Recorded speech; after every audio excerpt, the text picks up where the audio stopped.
गुरुर्ब्रह्मा गुरुर्विष्णुः गुरुर्देवो महेश्वरः गुरुस्साक्षात् परं ब्रह्म तस्मै श्रीगुरवे नमः। कस्तूरीतिलकं ललाटपटले वक्षस्थले कौस्तुभं नासाग्रे नवमौक्तिकं करतले वेणुः करे कङ्कणम् सर्वाङ्गे हरिचन्दनं सुललितं कण्ठे च मुक्तावली गोपस्त्रीपरिवेष्टितो विजयते गोपालचूडामणिः वंशी विभूषितकरान्नवनीरदाभा पीताम्बरा अरुणबिम्बफलाधरोष्ठात् पूर्णेन्दु सुन्दरमुखादरविन्दनेत्रा पूर्णेन्दु सुन्दरमुखादरविन्दनेत्रा कृष्णात् परं किमपि तत्त्वमहं न जाने कृष्णात् परं किमपि तत्त्वमहं न जाने। ओम नारायण।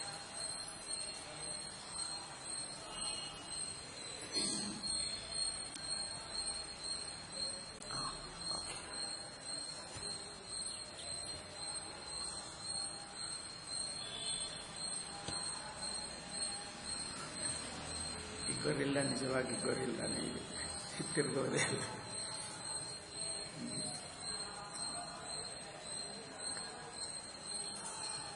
ಪರವಾಗಿಲ್ಲ, ಓಕೆ. ಇದು ಏನೋ ಆಗ್ತಾ ಇದೆ.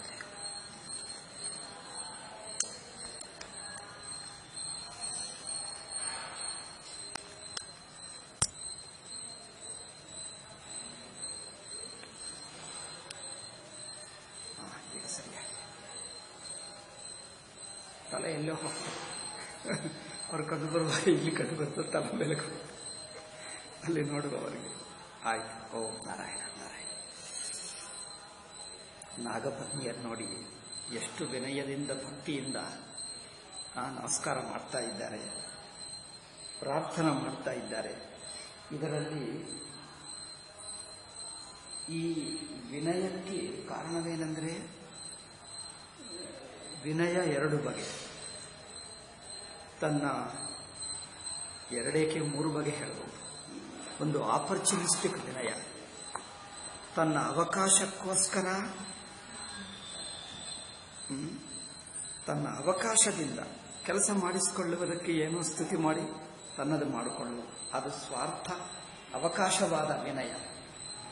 ಇನ್ನೊಂದು ತುಂಬ ಗತಿ ಇಲ್ಲದೆ ದುಃಖದಿಂದ ಆಗಿರುವ ವಿನಯ. ಗತಿಯಿಲ್ಲ, ಅತ್ಯಂತ ತುಳಿದಿರುವ ಜನರು ಗತಿಯಿಲ್ಲದೆ ಇರುತ್ತಾರೆ. ಮೂರನೆಯದು ಒಂದು ವಿವೇಕದಿಂದ ಸರಿಯಾದದ್ದು ಅರ್ಥ ಮಾಡಿಕೊಂಡು ಜೀವನ ಸ್ವರೂಪವೇ ಇಂಥ. ಇಷ್ಟು ದೊಡ್ಡ ಪ್ರಪಂಚದಲ್ಲಿ ಮನುಷ್ಯ ಜನ್ಮ, ಯಾವುದೇ ಪ್ರಾಣಿ ಜನ್ಮ ಆಗಲಿ, ಜೀವನ ಅಲ್ಪಸ್ಥಿತಿಯಲ್ಲಿದ್ದಾನೆ, ಅಲ್ಪಜ್ಞ. ಇಷ್ಟು ದೊಡ್ಡ ಬ್ರಹ್ಮಾಂಡದಲ್ಲಿ ಜೀವನ ಸ್ಥಾನವೆಷ್ಟು? ಇದೆಲ್ಲ ಸರಿಯಾಗಿ ಅರ್ಥ ಮಾಡಿಕೊಂಡು ವಿನಯದಿಂದ ಮಾತಾಡ್ತಾ ಇದ್ದಾರೆ, ಹೃದಯಪೂರ್ವಕವಾಗಿ. ಇದರಲ್ಲಿ ಕಪಟ ಇಲ್ಲ. ಏನೋ ಅವರಿಗೆ ಸ್ತುತಿ ಮಾಡಿ ನಮ್ಮ ಕೆಲಸ ಮಾಡಿಸಿಕೊಳ್ಳೋಣ ಅಂದು ಅದು ಅಲ್ಲ. ಹೃದಯಪೂರ್ವಕವಾಗಿ ಅರ್ಥ ಮಾಡಿಕೊಂಡು ವಿವೇಕದಿಂದ ಮಾಡುತ್ತಿರುವ ಪ್ರಾರ್ಥನೆ. ನಾಗಪತ್ನಿಯರು ಬುದ್ಧಿವಂತಿಕೆಯಿಂದ ಮಾಡ್ತಾ ಇದ್ದ ಸ್ತುತಿ.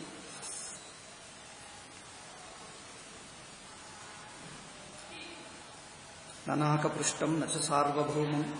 ನಿಜವಾದ ಭಕ್ತರು ಇದು ಭಗವಂತನ ಮಹಿಮೆಯನ್ನು ಅರ್ಥ ಮಾಡಿಕೊಂಡು ಮಾತಾಡ್ತಾ ಇದ್ದಾರೆ. ನಮಗಿಂತ ಒಬ್ಬ ದೊಡ್ಡವರಿದ್ದಾರೆ, ದೊಡ್ಡವರ ಶಕ್ತಿಗೆ ಹೆದರುಕೊಂಡು ನಮಸ್ಕಾರ ಮಾಡುವುದು ಒಂದು. ನಾವು ಅವರಿಂದ ಕೆಲಸ ಮಾಡಿಸಿಕೊಳ್ಳೋಣ, ದೊಡ್ಡವರಿದ್ದಾರಲ್ಲ ಅವರನ್ನು ಮುಖಸ್ತುತಿ ಮಾಡಿ ನಮಗೆ ಬೇಕಾಗಿರುವ ಕೆಲಸ ಮಾಡಿಕೊಳ್ಳೋಣ, ಅದೊಂದು. ಅದು ಸ್ವಾರ್ಥ. ಹೆದರುಕೊಂಡು ಮಾಡುವುದು, ಗತಿ ಇಲ್ಲದೆ ದುರ್ಗತಿಯಿಂದ ಅವರಿಗೀಗ ಬಗ್ಗೆ ಇರುವುದು, ಅದೊಂದು ಅಲ್ಪತ. ಇದು ಅದು ಅಲ್ಲ, ಸ್ವಾರ್ಥದಿಂದ ಮಾಡಿಕೊಳ್ಳುವುದು ಅಲ್ಲ, ದುರ್ಗತಿಯಿಂದ ಅಲ್ಲ. ಒಂದು ವಿವೇಕಪೂರ್ವಕವಾಗಿ ಭಗವಂತನ ಮಹಿಮೆ ಅರ್ಥ ಮಾಡಿಕೊಂಡು ಒಂದು ಪ್ರೀತಿಯಿಂದ ಆದರದಿಂದ ಹೇಳುವುದು. ಈ ಪ್ರೀತಿಯಿಂದ ಆದರದಿಂದ ಹೇಳುವುದು ನಿಜವಾದ ಪರಿಪಕ್ವ ಹೃದಯದಿಂದ ಬಂದಿರುವ ವೈರಾಗ್ಯ. ನನಾಕಪೃಷ್ಟಂ ನ ಚ ಸಾರ್ವಭೌಮಂ ನ ಪಾರಮೇಷ್ಟ್ಯಂ ನ ರಸಾಧಿಪತ್ಯಂ ನ ಯೋಗ ಸಿದ್ಧಿರ ಪುನರ್ಭವಂಬ ವಂಚಂತಿ ಯತ್ಪಾದ ರಜ ಪ್ರಪನ್ನ. ಭಗವಂತನ ಮಹಿಮೆ ಹೆದರುಕೊಂಡು ಅಲ್ಲ, ಅಥವಾ ಇವನಿಗೆ ಶಕ್ತಿ ಇದೆ ಬಳಸಿಕೊಳ್ಳೋಣ ಇಲ್ಲ, ಅದು ಇಲ್ಲ ಇದು ಇಲ್ಲ. ನಿಜವಾಗಿ ಅರ್ಥ ಮಾಡಿಕೊಂಡರು ಆ ಭಗವಂತನ ಅಹೇತುಕ ಮಹಿಮೆ, ಅನಂತ ಮಹಿಮಾ, ಅನಂತ ಶಕ್ತಿಯಿಂದ ಮನಸ್ಸಿಗೆ ಪ್ರಸನ್ನತೆ ಹುಟ್ಟಿತೆ ಹೊರತು ಭಯ ಇಲ್ಲ, ಸ್ವಾರ್ಥ ಇಲ್ಲ. ನೋಡಿ, ವಿನಯದಲ್ಲಿ ಭಕ್ತಿಯಲ್ಲಿ ವ್ಯತ್ಯಾಸ ಇರುತ್ತದೆ. ನೋಡಿ, ಜನರು ವಿನಯವಂತರಿರುತ್ತಾರೆ. ತಮ್ಮ ಕೆಲಸ ಮಾಡಿಸಿಕೊಳ್ಳುವಕ್ಕೆ ಅವರದೇನೋ ಮುಖಸ್ತುತಿ ಮಾಡಿ ನಮ್ಮ ಕೆಲಸ ಮಾಡಿಸಿಕೊಳ್ಳೋಣ, ಅವರು ಏನಾದರೂ ನಮಗೇಕೆ, ದೊಡ್ಡವರಾದರೆ ಇನ್ನೂ ದೊಡ್ಡ ಕೆಲಸ ಮಾಡಿಸಿಕೊಳ್ಳೋಣ ಅಷ್ಟೇ, ನಮ್ಮ ಕೆಲಸ ಮಾಡಿದರೆ ಸಾಕು. ಹೃದಯಪೂರ್ವಕ ಪ್ರೇಮ ಇಲ್ಲ. ಕೆಲವರು ಗತಿ ಇಲ್ಲದೆ ನರಳಿ ಹೋಗಿ ಈಗ ಮಾಡ್ತಾರೆ. ಅದರಲ್ಲಿ ಒಂದು ಭಯ ಇದೆ, ದುಃಖ ಇದೆ ಹೊರತು ಹೃದಯಪೂರ್ವಕ ಭಕ್ತಿ ಇಲ್ಲ. ಇಲ್ಲಿ ಭಯ ಇಲ್ಲ, ಸ್ವಾರ್ಥ ಇಲ್ಲ, ನಿಜವಾದ ಭಕ್ತಿ. ಆದ್ದರಿಂದ ನಿಜವಾದ ಭಕ್ತರು ನಿಮ್ಮ ಭಗವಂತನಲ್ಲಿ ಪ್ರೀತಿ ಮಾಡ್ತಾರೆ ಹೊರತು ಭಗವಂತನ ಶಕ್ತಿ ಸಾಮರ್ಥ್ಯ ನೋಡಿ ನಮಗೆ ಸಿದ್ಧಿಗಳು ಬೇಕು, ನಮಗೇನು ಅಷ್ಟಸಿದ್ಧಿ ಬೇಕು, ದಿವ್ಯ ದೃಷ್ಟಿ ಬೇಕು, ಇದೆಲ್ಲ ಏಕಪ್ಪ. ದಿವ್ಯ ದೃಷ್ಟಿ ಬರುತ್ತದೆ, ಆದರೆ ನಿಮಗೆ ದಿವ್ಯ ದೃಷ್ಟಿಯೇ ಇರುತ್ತದೆ, ಅದಕ್ಕಿಂತ ದೊಡ್ಡದಿಲ್ಲ. ನೋಡಿ, ಭಕ್ತರಿಗೆ ದಿವ್ಯ ದೃಷ್ಟಿ ಏನೂ ಬೇಡ, ಸಾಕ್ಷಾತ್ ಭಗವಂತನ ಪ್ರೀತೆ. ಅದು ಅವರು ಹೇಳ್ತಾ ಇದ್ದಾರೆ. ನಿನ್ನ ಚರಣ ಧೂಳಿಯ ಪ್ರೀತಿ ಎಂಥದ್ದಂದ್ರೆ, ಚರಣ ಧೂಳಿ ಅಂದ್ರೆ ಚರಣವೇ ಎಂದರ್ಥ. ಚರಣ ಅಂದ್ರೆ ಭಕ್ತಿ ಎಂದರ್ಥ. ನಿಸ್ವಾರ್ಥ ನಿರ್ಮಲವಾದ ಭಗವಂತನ ಮಹಿಮೆಯನ್ನು ಅರ್ಥ ಮಾಡಿಕೊಂಡು ಹೃದಯಪೂರ್ವಕ ಮನಸ್ಫೂರ್ತಿಯಾಗಿ ಒಪ್ಪುಕೊಂಡು ಬಂದಿರುವ ಭಕ್ತಿ, ಸ್ವಾರ್ಥದಿಂದ ಅಲ್ಲ, ಗತಿ ಇಲ್ಲದೆ ಅಲ್ಲ, ಹೃದಯಪೂರ್ವಕವಾಗಿ ಒಪ್ಪಿಕೊಂಡು. ಕೆಲವರು ದೊಡ್ಡವರು ಇರುತ್ತಾರೆ, ಆ ದೊಡ್ಡತನವನ್ನು ಅರ್ಥ ಮಾಡಿಕೊಂಡು ಪ್ರೀತಿಯಿಂದ ಹೋಗುವುದು ಬೇರೆ, ಹೆದರ್ಕೊಂಡು ಹೋಗುವುದು ಬೇರೆ ಅಲ್ಲ, ಮನಸ್ಫೂರ್ತಿಯಾಗಿ. ಹಾಗೆ ನಿನ್ನ ಚರಣ ರಜ ಎಂಥದ್ದಂದ್ರೆ, ನೀವು ಏನಾದರೂ ಕೊಟ್ಟಬಲ್ಲ ಸ್ವರ್ಗವನ್ನು, ನಾಕಪೃಷ್ಠ, ಇನ್ನೇನು ನಾಕಪೃಷ್ಠವೇ ಆಗಲಿ, ಸಾರ್ವಭೌಮ ಬ್ರಹ್ಮದೇವನ ಪದವಿ, ರಸಾಧಿಪತ್ಯವು, ಇಂಥದ್ದು ಯಾವುದೇ ಕೊಡ್ತಾರೆ. ಆದರೆ ನಾವು ಮಾತ್ರ ಯಾವುದು ತಗೊಳ್ಳಲ್ಲ. ನಿಜವಾದ ಭಕ್ತರು ಇದು ಯಾವುದೂ ಇಷ್ಟಪಡಲ್ಲ. ಏನು ಮಾಡ್ತಾರೆ? ನಯೋಗ ಸಿದ್ಧಿ ಪುನರ್ಭವಂಬ. ಯೋಗ ಸಿದ್ಧಿಗಳ ಮೇಲೆ ತುಂಬ ಆಕರ್ಷಣ ಜನರಿಗೆ. ತನ್ನಲ್ಲೇ ಇರಲಿ, ಇನ್ನೊಬ್ಬರಲ್ಲೇ ಇರಲಿ. ಅದಕ್ಕೋಸ್ಕರ ನಮ್ಮ ಯೋಗಶಾಸ್ತ್ರ ಹೇಳ್ತದೆ, ಈ ಸಿದ್ಧಿಗಳು ಬೇಡಪ್ಪ, ಈ ಸಿದ್ಧಿಗಳು ಮನುಷ್ಯನನ್ನು ಆಕರ್ಷಣ ಮಾಡಿ ಅದಕ್ಕೆ ಸಿಕ್ಕಿಸಿಬಿಡ್ತವೆ. ಆದ್ದರಿಂದ ನಯೋಗ ಸಿದ್ಧಿರ ಪುನರ್ಭವಂವ ವಂಚಂತಿ ಯತ್ವಾದ ರಜ ಪ್ರಪನ್ನಾ. ಇದೆಲ್ಲ ಮಾಡುತ್ತಾ ಇದ್ದು ಭಗವಂತನೇ, ಇನ್ನೂ ನಮಗೆ ಅಲ್ಪ ಸಿದ್ಧಿಗಳೇಕೆ? ನೋಡಿ, ನೀವು ಸಿದ್ಧಿಗಳು ತೋರಿಸಿದ್ದರೆ ಭಕ್ತರು ಬರುತ್ತಾರೆ. ಅವರು ಸಿದ್ಧಿ ಮೇಲೆ ಆಕರ್ಷಣ ಇರುವರು ಬರುತ್ತಾರೆ. ನಿಜವಾದ ಸಾತ್ವಿಕತಾ, ಭಕ್ತಿ, ಜ್ಞಾನ, ವೈರಾಗ್ಯ ಇದು ನೋಡಿಕೊಂಡು ಬರಲ್ಲ.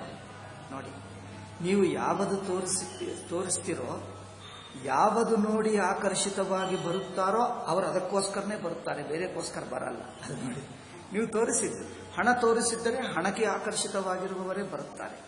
ಅಧಿಕಾರ ತೋರಿಸಿದ್ದರೆ ಅಧಿಕಾರಕ್ಕೆ ಆಕರ್ಷಿತವಾಗೇ ಬರುತ್ತಾರೆ.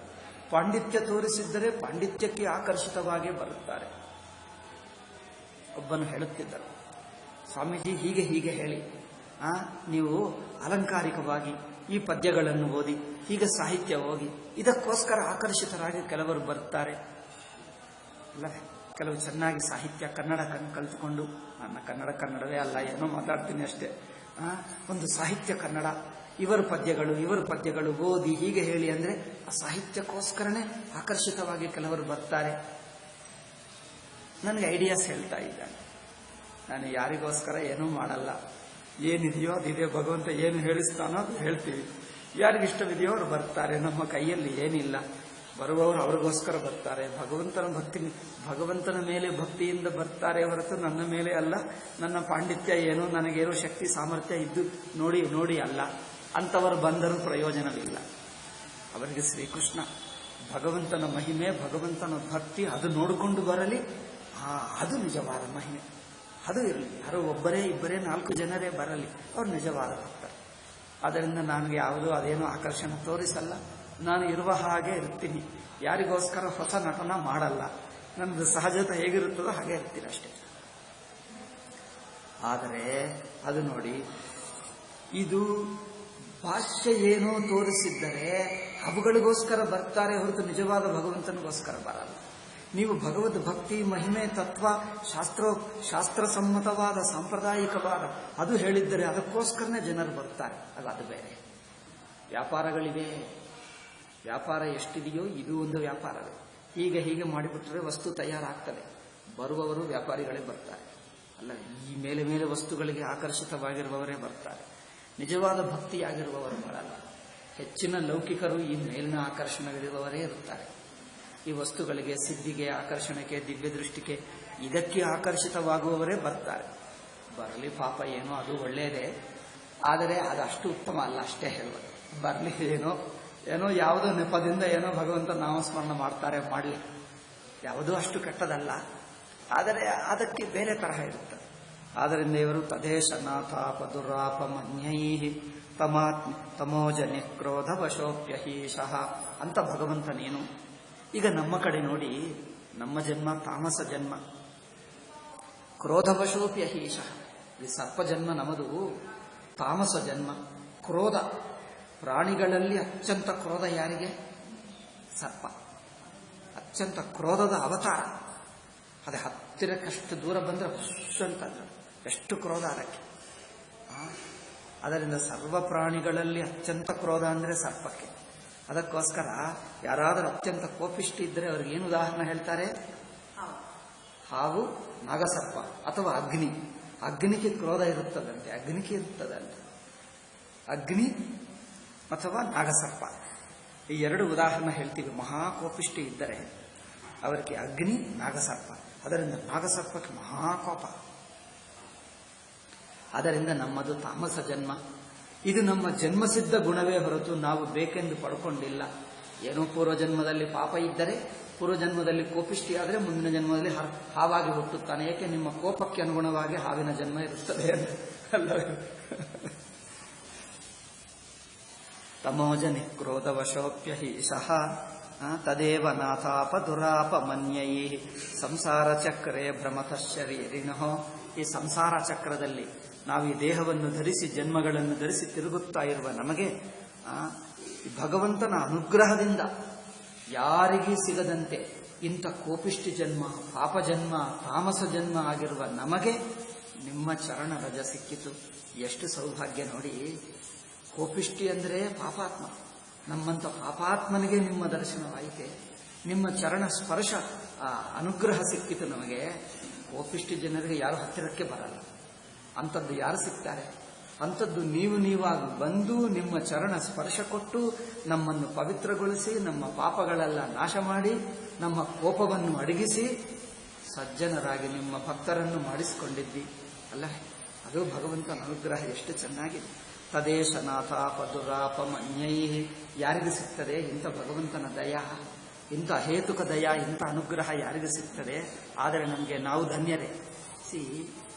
ನಿಮಗೆ ಯಾವ ಪರಿಸ್ಥಿತಿ ಬರಲಿ, ಎಷ್ಟು ಕಷ್ಟದಲ್ಲಿ, ಅದರಲ್ಲಿ ಏನೋ ಭಗವಂತನ ಅನುಗ್ರಹವೇ ನೋಡಿ. ಇದೊಂದು ಒಳ್ಳೆಯ ಪದ್ಧತಿ ನೋಡಿ. ಯಾವುದೇ ಕಷ್ಟ, ಎಷ್ಟು ಭಯಂಕರ ಅನ್ಯಾಯವಾಗಲಿ, ಮೋಸವಾಗಲಿ, ಇನ್ನೊಬ್ಬರು ಹಿಂಸೆ ಮಾಡುವವರಾಗಲಿ, ಅಲ್ಲಿ ಏನೋ ಭಗವಂತನ ಅನುಗ್ರಹವೇ ನೋಡು. ಪಾಸಿಟಿವ್ ಮೈಂಡ್ ಇಟ್ಕೋ, ಏನೋ ಕಂಡು ಬರ್ತದೆ. ಇಲ್ಲಿಯೂ ಭಗವಂತನ ಅನುಗ್ರಹವೇ ಇದೆ ಅಲ್ಲವೇ? ಯಾರಿಗೋ ಕೈ ಕಾಲು ಮುರಿದು ಹೋಗಿ ಏನೋ ಆಯಿತು, ಪರ್ವಾಗಿಲ್ಲ, ಈ ರೀತಿಯಾದರೂ ಯಾವ ಕೆಲಸ ಮಾಡದೆ ಇಲ್ಲೇ ಕೊಡುತ್ತಿದ್ದೆ. ಇದರಿಂದ ಕಷ್ಟದಿಂದ ಭಗವಂತ ಸ್ಮರಣ ಬರುತ್ತಾ ಇದೆ. ಆಯಿತು, ಇದು ಒಳ್ಳೆಯದೇ ಆಯಿತು. ಈ ಕೈ ಕಾಲು ಮುರಿದು ಹೋಗಿದ್ದು ಒಳ್ಳೆಯದೇ ಆಯಿತು. ನೀವು ಅದರಲ್ಲಿ ಪಾಸಿಟಿವ್ ಸೈಡ್ ನೋಡಿ. ಏನೋ ಒಂದು ಭಗವಂತನ ಸ್ಮರಣಕ್ಕೆ, ಭಕ್ತಿಗೆ, ಸದ್ಗುಣವನ್ನು ಕಲಿಯುವುದಕ್ಕೆ ಏನೋ ಒಂದು ಅವಕಾಶ ಸಿಕ್ಕಿತು. ಏನು ಅವಕಾಶವಿಲ್ಲ, ಏನು ಕಲಿಯುವುದಿಲ್ಲ, ಸುಮ್ಮನೆ ಕಷ್ಟ ಆಗ್ತಾ ಇದೆ ಅಂದರೆ, ಕಷ್ಟ ಅಂದರೆ ಏನು ಆದರೂ ಕಲಿಯುವಕ್ಕೆ ಬಂತಿತ್ತು. ಅದಾದರೂ ಕಲಿಯುವಕ್ಕೆ ಅವಕಾಶವಾಯಿತಲ್ಲ. ಇನ್ನೊಬ್ಬರು ಕಷ್ಟಪಟ್ಟುಕೊಂಡರೆ ಕೆಲವರು ಹೀಗೆ ಬಂದರು, ಏನಿಲ್ಲ ನನಗೆ, ಸುಮ್ಮನೆ ಅಕಾರಣವಾಗಿ ಹಿಂಸ, ಏನು ಮಾಡಿದ್ದರೂ ಒಳ್ಳೆಯದು ಮಾಡುವಕ್ಕೆ ಹೋದರೂ ನಮಗೆ ತೊಂದರೆ ಕೊಡ್ತಾರೆ, ಅನ್ಯಾಯವೇ ಮಾಡ್ತಾರೆ. ಅವರಿಗೆ ಉಪಕಾರ ಮಾಡುವಕ್ಕೆ ಹೋದರೆ ನಾನು ಇನ್ನೂ ಮೋಸ ಮಾಡ್ತಾ ಇದ್ದೀನಿ, ನನ್ನ ಉಪಕಾರ ತಗೊಳ್ತಾರೆ, ನಾನು ಮೋಸ ಮಾಡ್ತಾ ಇದ್ದೀನಿ ಎಂದು ಪ್ರಚಾರ ಮಾಡ್ತಾರೆ. ಇದು ಭಯಂಕರ ಶನಿದಶ, ಹೀಗೆ ಇದೆ ಅಂತ ಹೇಳ್ತೇವೆ. ಆಯಿತು, ಪರವಾಗಿಲ್ಲ, ಸಹಿಸ್ಕೊ. ಅದರಲ್ಲಿಯೂ ನಿಮಗೆ ಏನೋ ಸದ್ಗುಣ ಕಲಿಯುವಕ್ಕೆ ಅವಕಾಶ ಬಂದಿದೆ ನೋಡಿ. ಇನ್ನೊಬ್ಬರಿಗೆ ಉಪಕಾರ ಮಾಡುತ್ತಾ ಇದ್ದರೂ ಉಪಕಾರ ಸ್ವೀಕಾರ ಮಾಡ್ತಾರೆ, ಮತ್ತೆ ನಮ್ಮನ್ನೇ ಬೈಯುತ್ತಾರೆ. ನೆಂಟರು ಕೆಲವರು ಇರುತ್ತಾರೆ ನೋಡಿ. ಶನಿ ದಶ ಬಂದರೆ ಇಂಥದೇ ಆಗುತ್ತದೆ. ಆವಾಗಾದರೂ ಏನಿದೆ, ಇಷ್ಟೆಲ್ಲ ಏನು ಮಾಡಿದ್ದೀನಿ, ಇಷ್ಟು ದೇವ ಮಾಡಿದ್ದೀನಿ, ಭಕ್ತಿ ಮಾಡಿದೆ, ಪೂಜೆ ಮಾಡಿದೆ, ನಮಸ್ಕಾರ ಮಾಡಿದೆ, ಪಾರಾಯಣ ಮಾಡಿದೆ, ಆದರೂ ನನಗೆ ಏಕೆ ಇಷ್ಟು ಕರಬೇಕು ನೋಡಿ. ಮತ್ತೆ ಭಗವಂತನ ಮೇಲೆ ಚಾಲೆಂಜ್ ಮಾಡಬೇಡ. ಇಷ್ಟು ಮಾಡಿದೆ, ನೀವೇಕೆ ಮಾಡಲಿಲ್ಲ, ಜಗಳಕ್ಕೆ ಹೋಗಬೇಡ ಭಗವಂತನ ಮೇಲೆ. ಇದರಲ್ಲಿಯೂ ಭಗವಂತನ ದಯೆ ಇದೆ, ಒಂದು ಕರುಣ ಇದೆ ನೋಡು. ಇದರಲ್ಲಿಯೂ ಒಂದು ಕಂಡ ಇದೆ. ಏಕೆ ನಾನು ಅನುಭವಪೂರ್ವಕವಾಗಿ ಹೇಳ್ತಾ ಇದ್ದೀನಿ. ನಾನು ಭಯಂಕರ 1 ದಿವಸ ಅಲ್ಲ, 2 ದಿವಸ ಅಲ್ಲ, 35 ವರ್ಷ ಎಲ್ಲಿ ಹೋದರೂ ನರಕನೇ ನರಕ. ಯಾರು ಗುರುಗಳು, ಶಿಷ್ಯರು, ಸಮಾಜ ಎಲ್ಲರೂ ನನ್ನನ್ನು ಭಯಂಕರ ಶತ್ರುವಾಗೇ ನೋಡಿದ್ದಾರೆ. ಏನೇ ಮಾಡಲಿ, ಮಾಡದೇ ಇರಲಿ, ಸುಮ್ಮನೆ ಹಿಂಸೆ ಮಾಡುವುದು. ಯಾರೋ ಸುಳ್ಳು ಹೇಳುವುದು, ಇನ್ನೊಬ್ಬರು ನಂಬುವುದು, ಒಂದು ಶಿಕ್ಷೆ ಕೊಡುವುದು. ಯಾರಿಗೆ ಏನು ಹೇಳೋರು ನಮ್ಮಲ್ಲ, ಸುಮ್ಮನೆ ಶಿಕ್ಷೆ ಕೊಡ್ತಾರೆ. ಏನು ಮಾಡೋಕ್ಕಾಗಲ್ಲ ಅಷ್ಟೇ.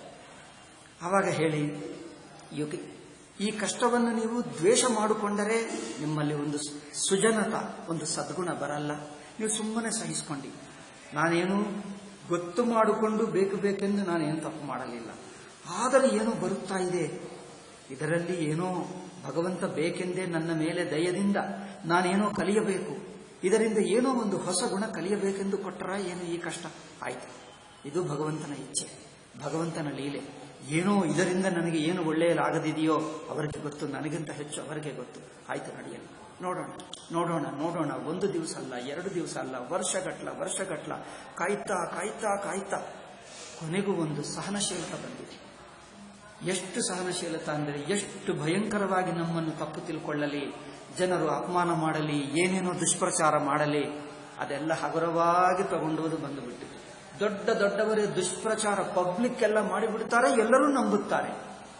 ಇವರು ಹೇಳ್ತಾರಂತೆ, ಅವರು ನಂಬುತ್ತಾರಂತೆ. ಏನು ಮಾಡೋದಪ್ಪ?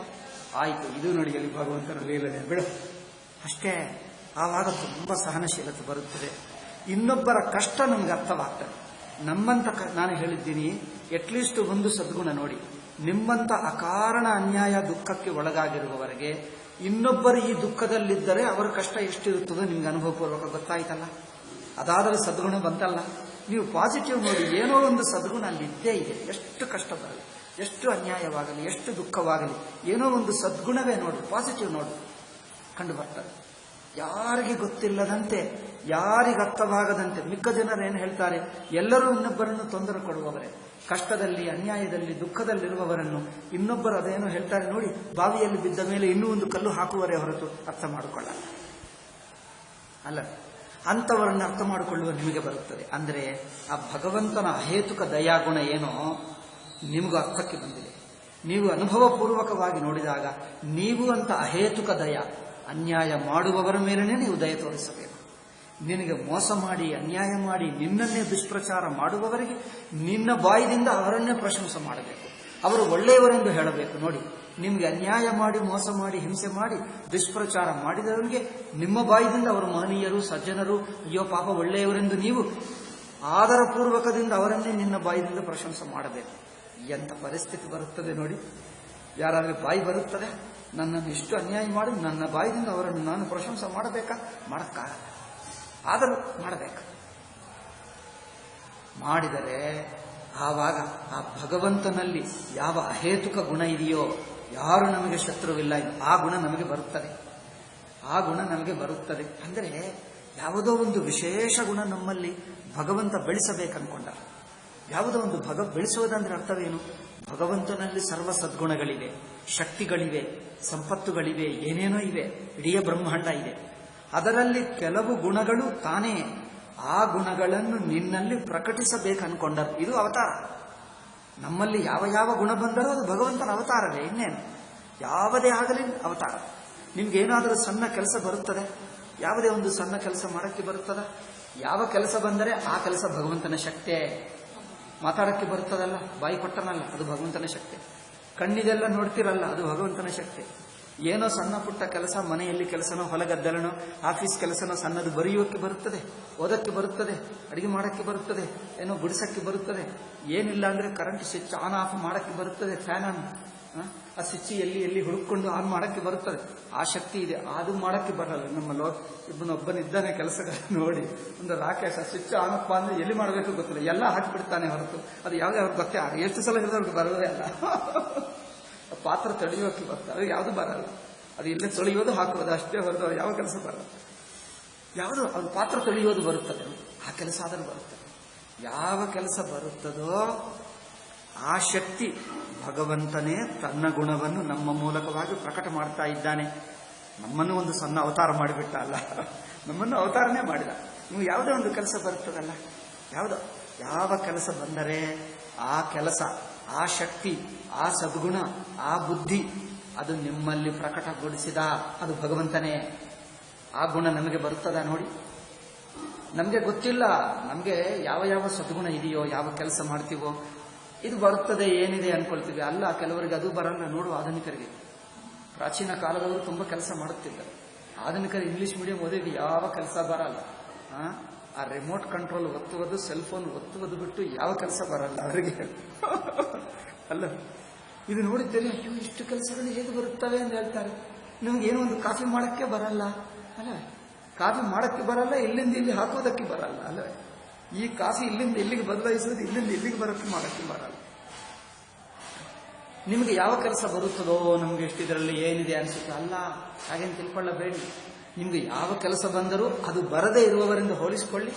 ನಿಮ್ಗೆ ಎಷ್ಟು ಪಾಂಡಿತ್ಯ ಇದೆ, ಎಷ್ಟು ತಿಳುವಳಿಕೆ ಇದೆ, ಎಷ್ಟು ಸದ್ಗುಣ ಇದೆ, ಭಗವಂತನಿಗೆ ನಿಮ್ಮ ಮೇಲೆ ಎಷ್ಟು ಅನುಗ್ರಹ ದಯ ಇದೆ. ಇಷ್ಟು ಗುಣಗಳಾದರೂ ಕೊಟ್ಟರು. ಇದು ಇಲ್ಲದಿದ್ದರೆ ಎಲ್ಲಿಗೆ ಹೋಗ್ತೀವಪ್ಪ? ಇಲ್ಲದವರಿದ್ದಾರೆ.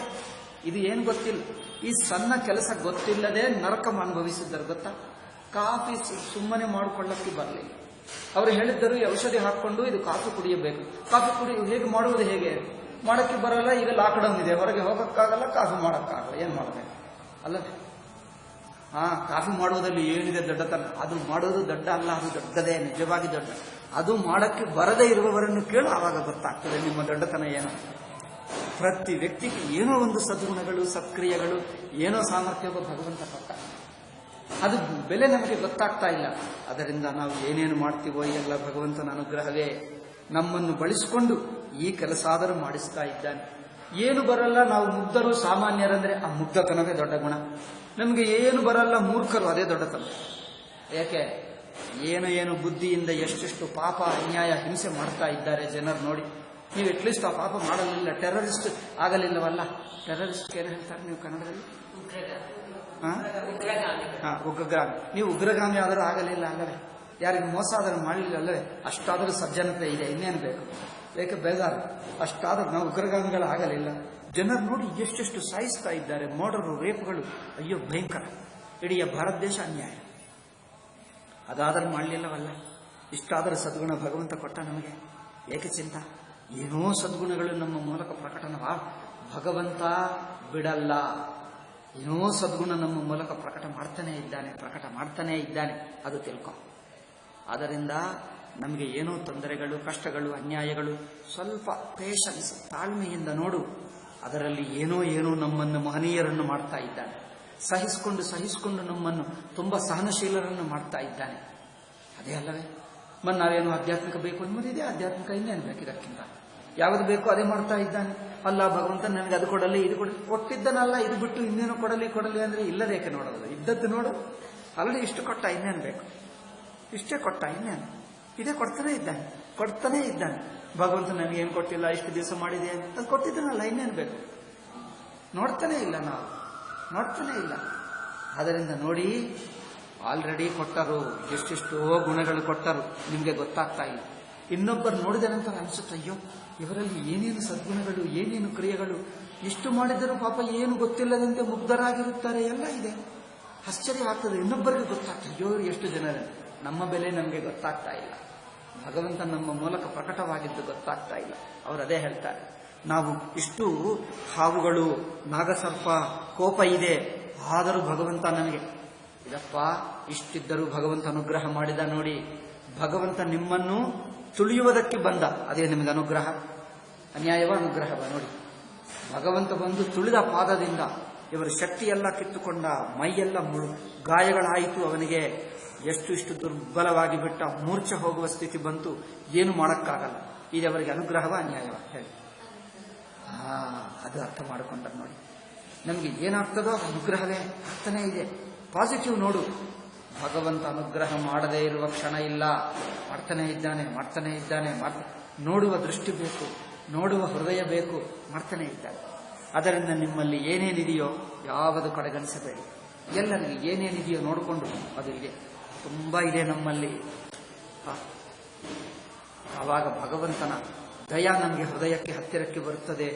ಹೌದಲ್ಲ, ಎಷ್ಟು ದಯ ತೋರಿಸ್ತಾ ಇದ್ದಾನೆ, ನಾವೇ ಗೊತ್ತು ಮಾಡ್ಕೊಳ್ತಾ ಇಲ್ಲ. ನಾವು ಸುಮ್ಮನೆ ಅದಿಲ್ಲ ಇದಿಲ್ಲ ಎಂದು ಬೇಜಾರು ಬುದ್ಧಿ, ಆ ಬೇಜಾರು ಮಾಡುವ ಸ್ವಭಾವ ಆಗಿಬಿಟ್ಟಿತ್ತು ನಮಗೆ. ಎಲ್ಲ ಇದ್ದರೂ ಇಲ್ಲ ಇಲ್ಲ ಇಲ್ಲ ಇಲ್ಲ ಎಂಬ ಬುದ್ಧಿ ನಮಗೆ. ಇದ್ದದ್ದು ನೋಡುತ್ತಾನೆ ಇಲ್ಲ ನಾವು.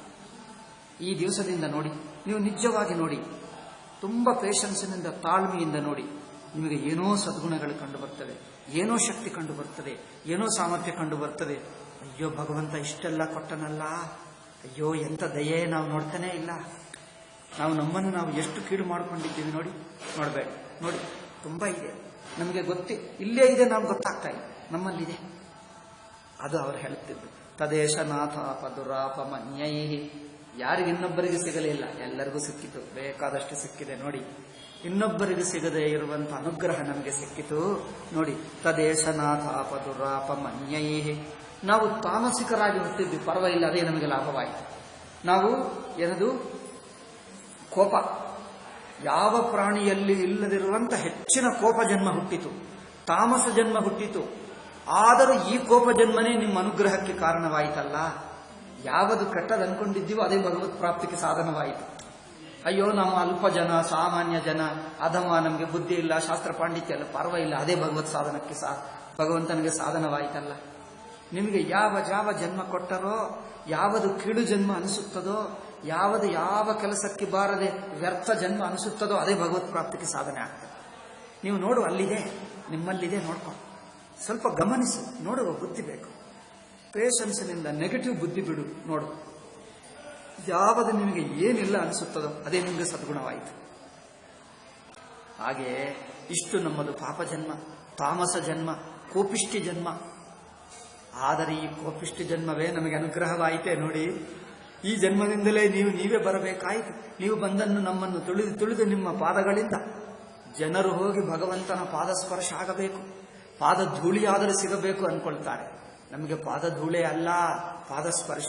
ಸ್ವಲ್ಪ ಹೊತ್ತು, 1 ನಿಮಿಷ ಅಲ್ಲ, ತಾನೇ ಹುಡುಕೊಂಡು ಬಂದು ತಲೆ ಮೇಲೆ ಹತ್ತಿ, ನಾವು ಬೇಡ ಬೇಡ ಹೇಳಿದ್ದರೂ ನೀವೇ ತಲೆ ಮೇಲೆ ಹತ್ತಿ ಇಷ್ಟೊತ್ತು ನೃತ್ಯ ಮಾಡಿದ್ದೀವಿ. ಇನ್ನೇನು ಬೇಕಪ್ಪ?